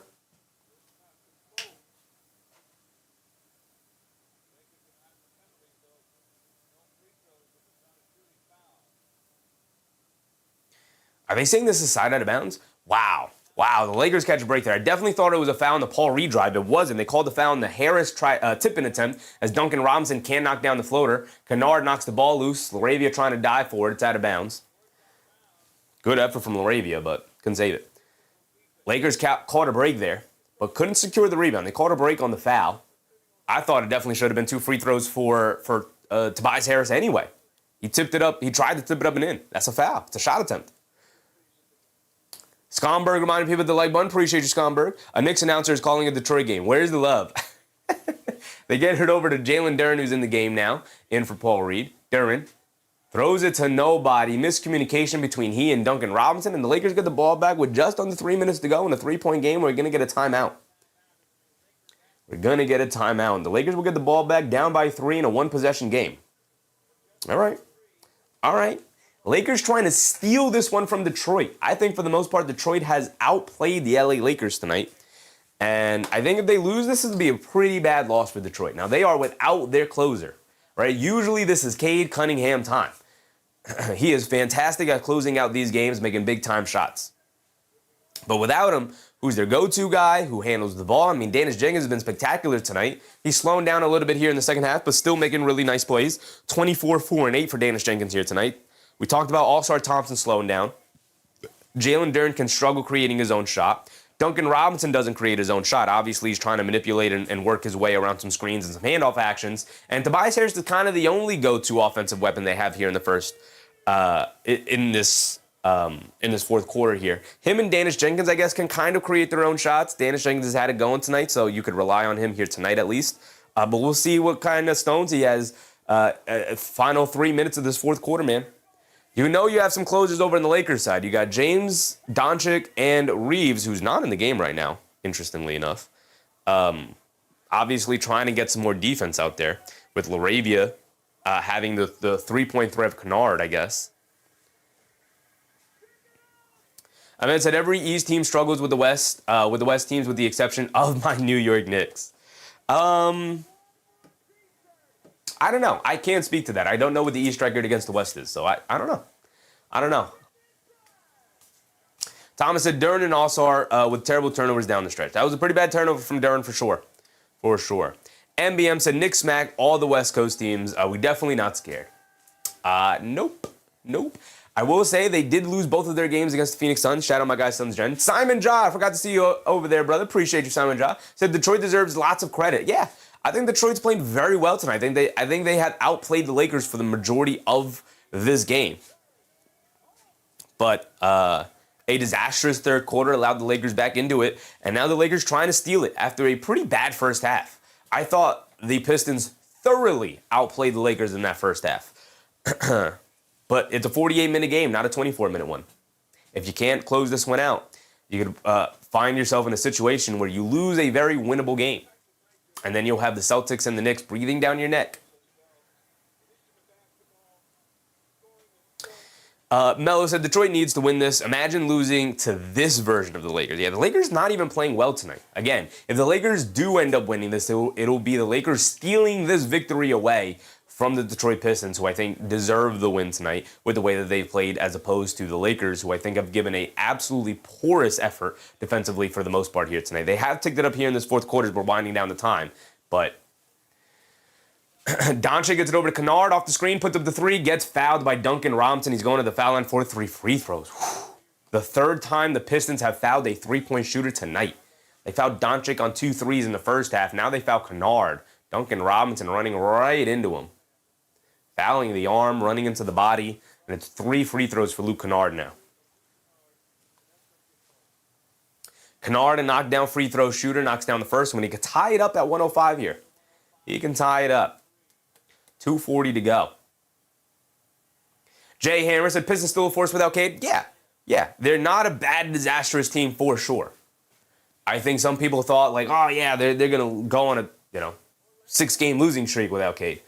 I just don't see it. They play too hard. They're too good defensively. Even without Cunningham, they could find ways to manufacture enough offense to win some of these games for sure.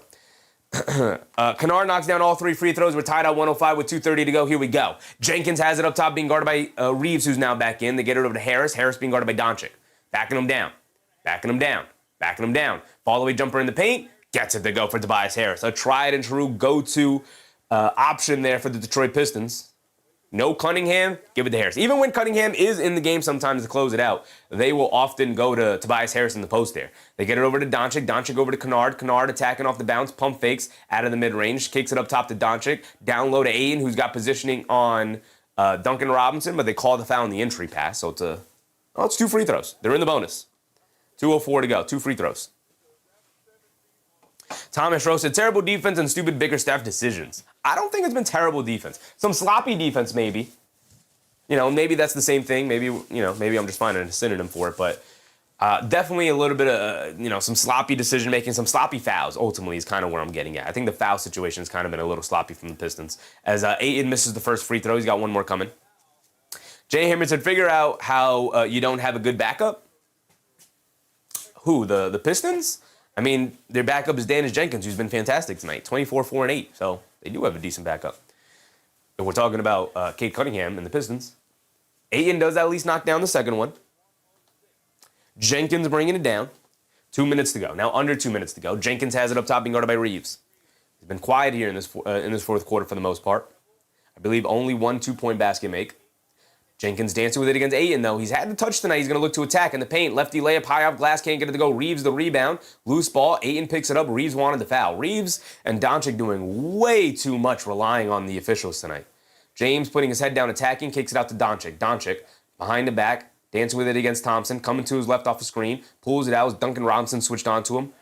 Doncic dancing with it against Robinson. Kicks it out to Kennard. Kennard gets an open look, and Kennard in and out, can't get it to stay. Battle for the rebound. Duren does a good job knocking it over to Harris. Now here come the Pistons holding on to this 1-point lead. Big possession here for the Pistons. If you can get a score, you can at least go back up by 3. Harris up top, swings through to his right. He's got Kennard switched on to him. Harris is going to look to dance with it. Now he's going to put him in the post, backing him down.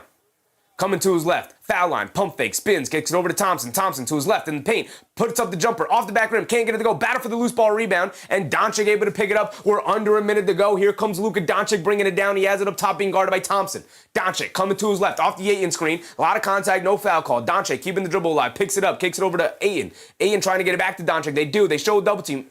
Doncic picks up his handle, kicks it out to Kennard, catches it on the run down the lane, pump fake, shoves it inside the Ayton, layup, can't get it to go, but he is fouled by Jenkins, and he'll go back to the foul line with 39 seconds to go. Oof. Jelly, what's up, Jelly? He started on a 2-way contract. He did. And has had a lull second half of the season. He has. Good to see him assert himself again. It is. We really haven't had a consistent backup point guard for Cade. Very true, Jelly. Very true. Great comment, brother. Great comment. Jenkins is picking his play back up as Ian almost missed that first free throw. He does knock it down, though, against a friendly roll. Jenkins, like you said it perfectly. Started on a two-way, got signed to a contract, then kind of went into a lull. Now getting his offensive mojo back with Cade Cunningham being out and him getting more opportunities and on-ball reps as the starting point guard for now. As Ayton knocks down both free throws, big-time clutch free throws as the Lakers go up by one. Big-time offensive possession coming up for the Detroit Pistons. They're likely going to go back to Tobias Harris here. Why God questions? What's up, questions? Are you stressing me out? I'm not doing nothing, brother. I'm just calling it as I see it. The game is stressing you out, not me.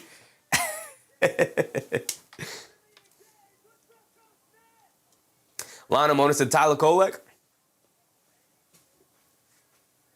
I'll tell you this. Danish Jenkins has absolutely destroyed Tyler Kolek in every matchup that they've had going back to the Summer League this year. So, Jelly said, estimate for Cade is healthy in 3 to 4 weeks. He'll be back for the playoffs. Hope he can get back into shape. Yep. We've talked about it tonight, Jelly. That is kind of the hope for the Pistons. They're kind of mostly ruling him out for the rest of the regular season. Not officially, but they don't expect him back for the regular season right now. The hope is that he can come back for game one of the playoffs and be ready. And like you said, it's going to be about his conditioning. What is his, obviously, lung situation going to be like? That's a huge part of conditioning, being able to breathe after running up and down. So, Eric, what's up, Eric? You're doing a doubleheader tonight? Nope, just the one game so far here tonight. There's not really another good game on the docket. I will cover as much basketball as humanly possible so long as we have a watchable game.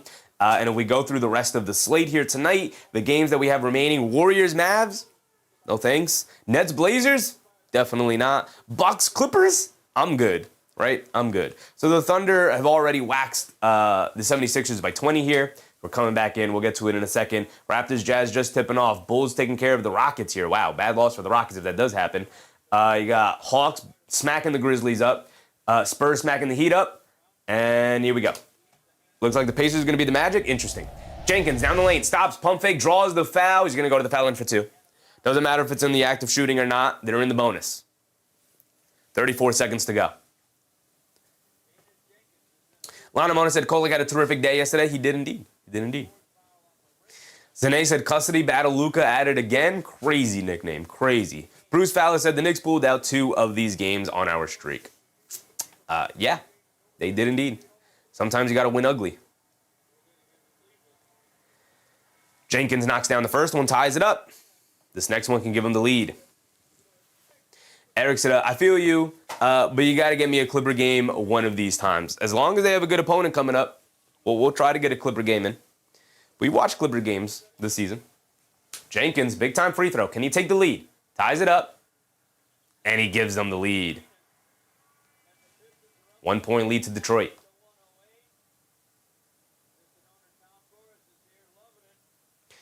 You're walking out, said I lagged out for a second. Who's at the foul line? Danish Jenkins went to the foul line for 2 free throws. He knocks down both of them. He's had an excellent night tonight. He's now up to 26 points, 4 boards, 8 assists. James, a rebound away from a triple-double.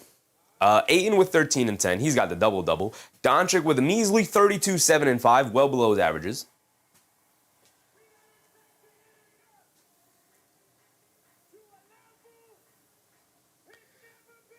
Just that said, Clippers have a big 3.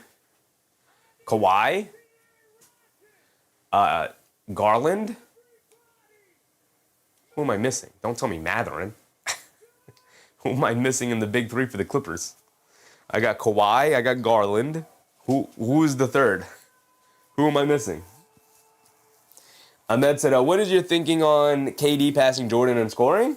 I think KD is one of the most pure scorers of all time, and he was eventually going to end up in the top 5 eventually. It's a longevity kind of thing. I don't really give it much thought at all.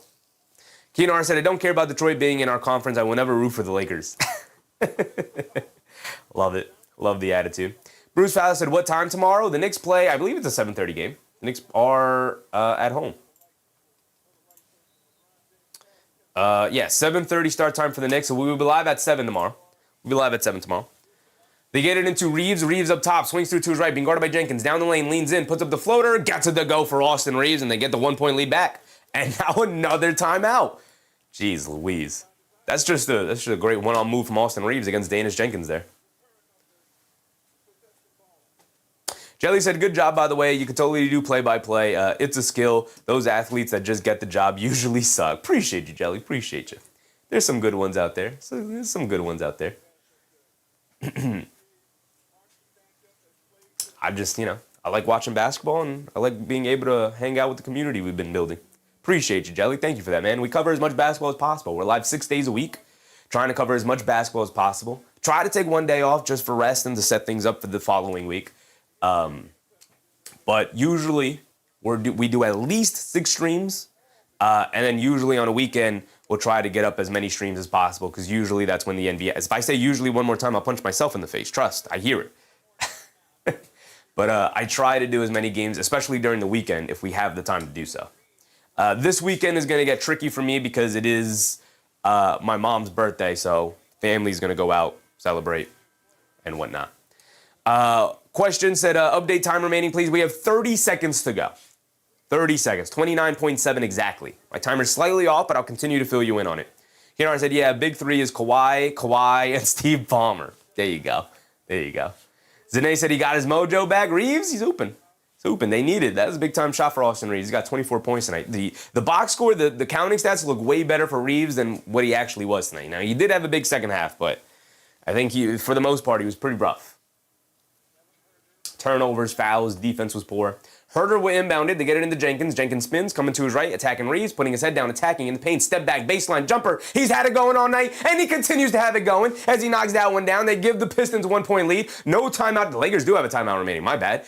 Doncic will bring it down. One-on-one against Herter. Coming to his left, leaning in, down the lane, fall away off the one leg, comes up short, rebounded Duren to get it over to Robinson. Robinson gets it over to Jenkins. Jenkins gets fouled. They didn't have enough time to play with, and 9 seconds to go.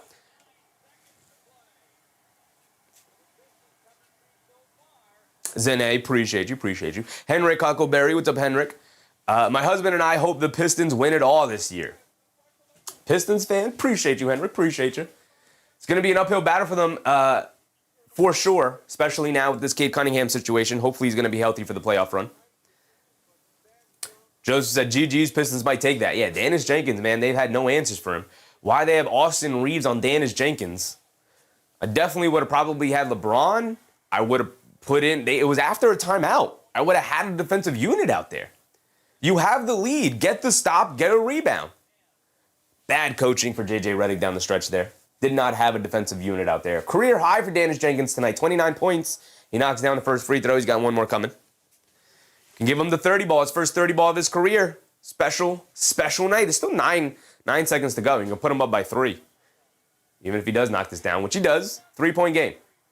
3-point game, and now J.J. Redick and the Lakers will use their timeout. 9 seconds to go. Ignore my timer. We got 9 seconds to go. Timeout for the Lakers. They trail by 3. Do we have overtime in us, folks?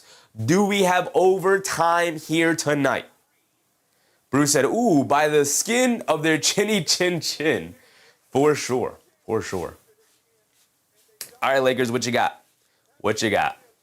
Just that said, sorry, my phone died. Big 3 clips show. Kawhi, Garland, and Mathurin 10 years ago would have been BB. Bradley Beal? Maybe. Mathurin definitely isn't involved in the Big 3 discussion, I'll tell you that. He is not even a starter. Then they say Luka Magic? Luka Magic. I mean, look, they got 3 guys out there who I'm pretty confident, even in a one-on-one situation, knocking down an off-the-dribble 3 between James, Doncic, and Reeves. So whoever catches it here, probably going to be Doncic. They're going to heave it up there. Doncic, all right, they got the 3-point leaders tonight. Doncic, 3 for 12 for 3 tonight. Absolutely horrific. Austin Reeves, 2 for 6. Not that much better. Luke Kennard, 1 for 5. Pretty bad. Laravia is 1 for 2. He's not much of a 3-point shooter. He can knock down an open one, but he's not going to have an open one here. And James is 1 for 2. We've seen him knock down clutch 3s before, but at 41 years old, he's going to be the inbounder and decision-maker here. Reeves, Doncic, what you got for us? You got some magic. Kennard is out there as well. They got all their 3-point shooters. They got 9 seconds to go, so they can do what they can. And a bad pass. Doncic able to recover it, though. Coming to his right, crossing over to his left. He's got Duren on him. He's going to look to dance. Step back, pump fake, steps through, spins, fall away, heaves it up there, and that's going to be the end of it. Absolutely horrific offense for the Lakers and Doncic there at the end.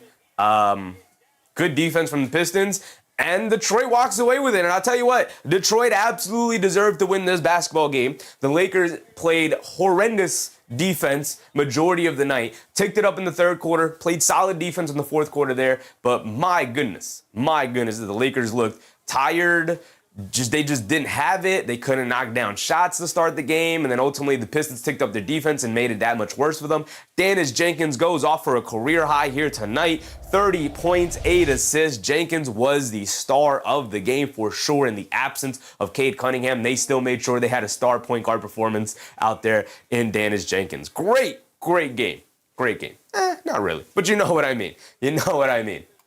Pretty sloppy game, but ultimately the Lakers, they were still in there. They tried. So let's go around the league.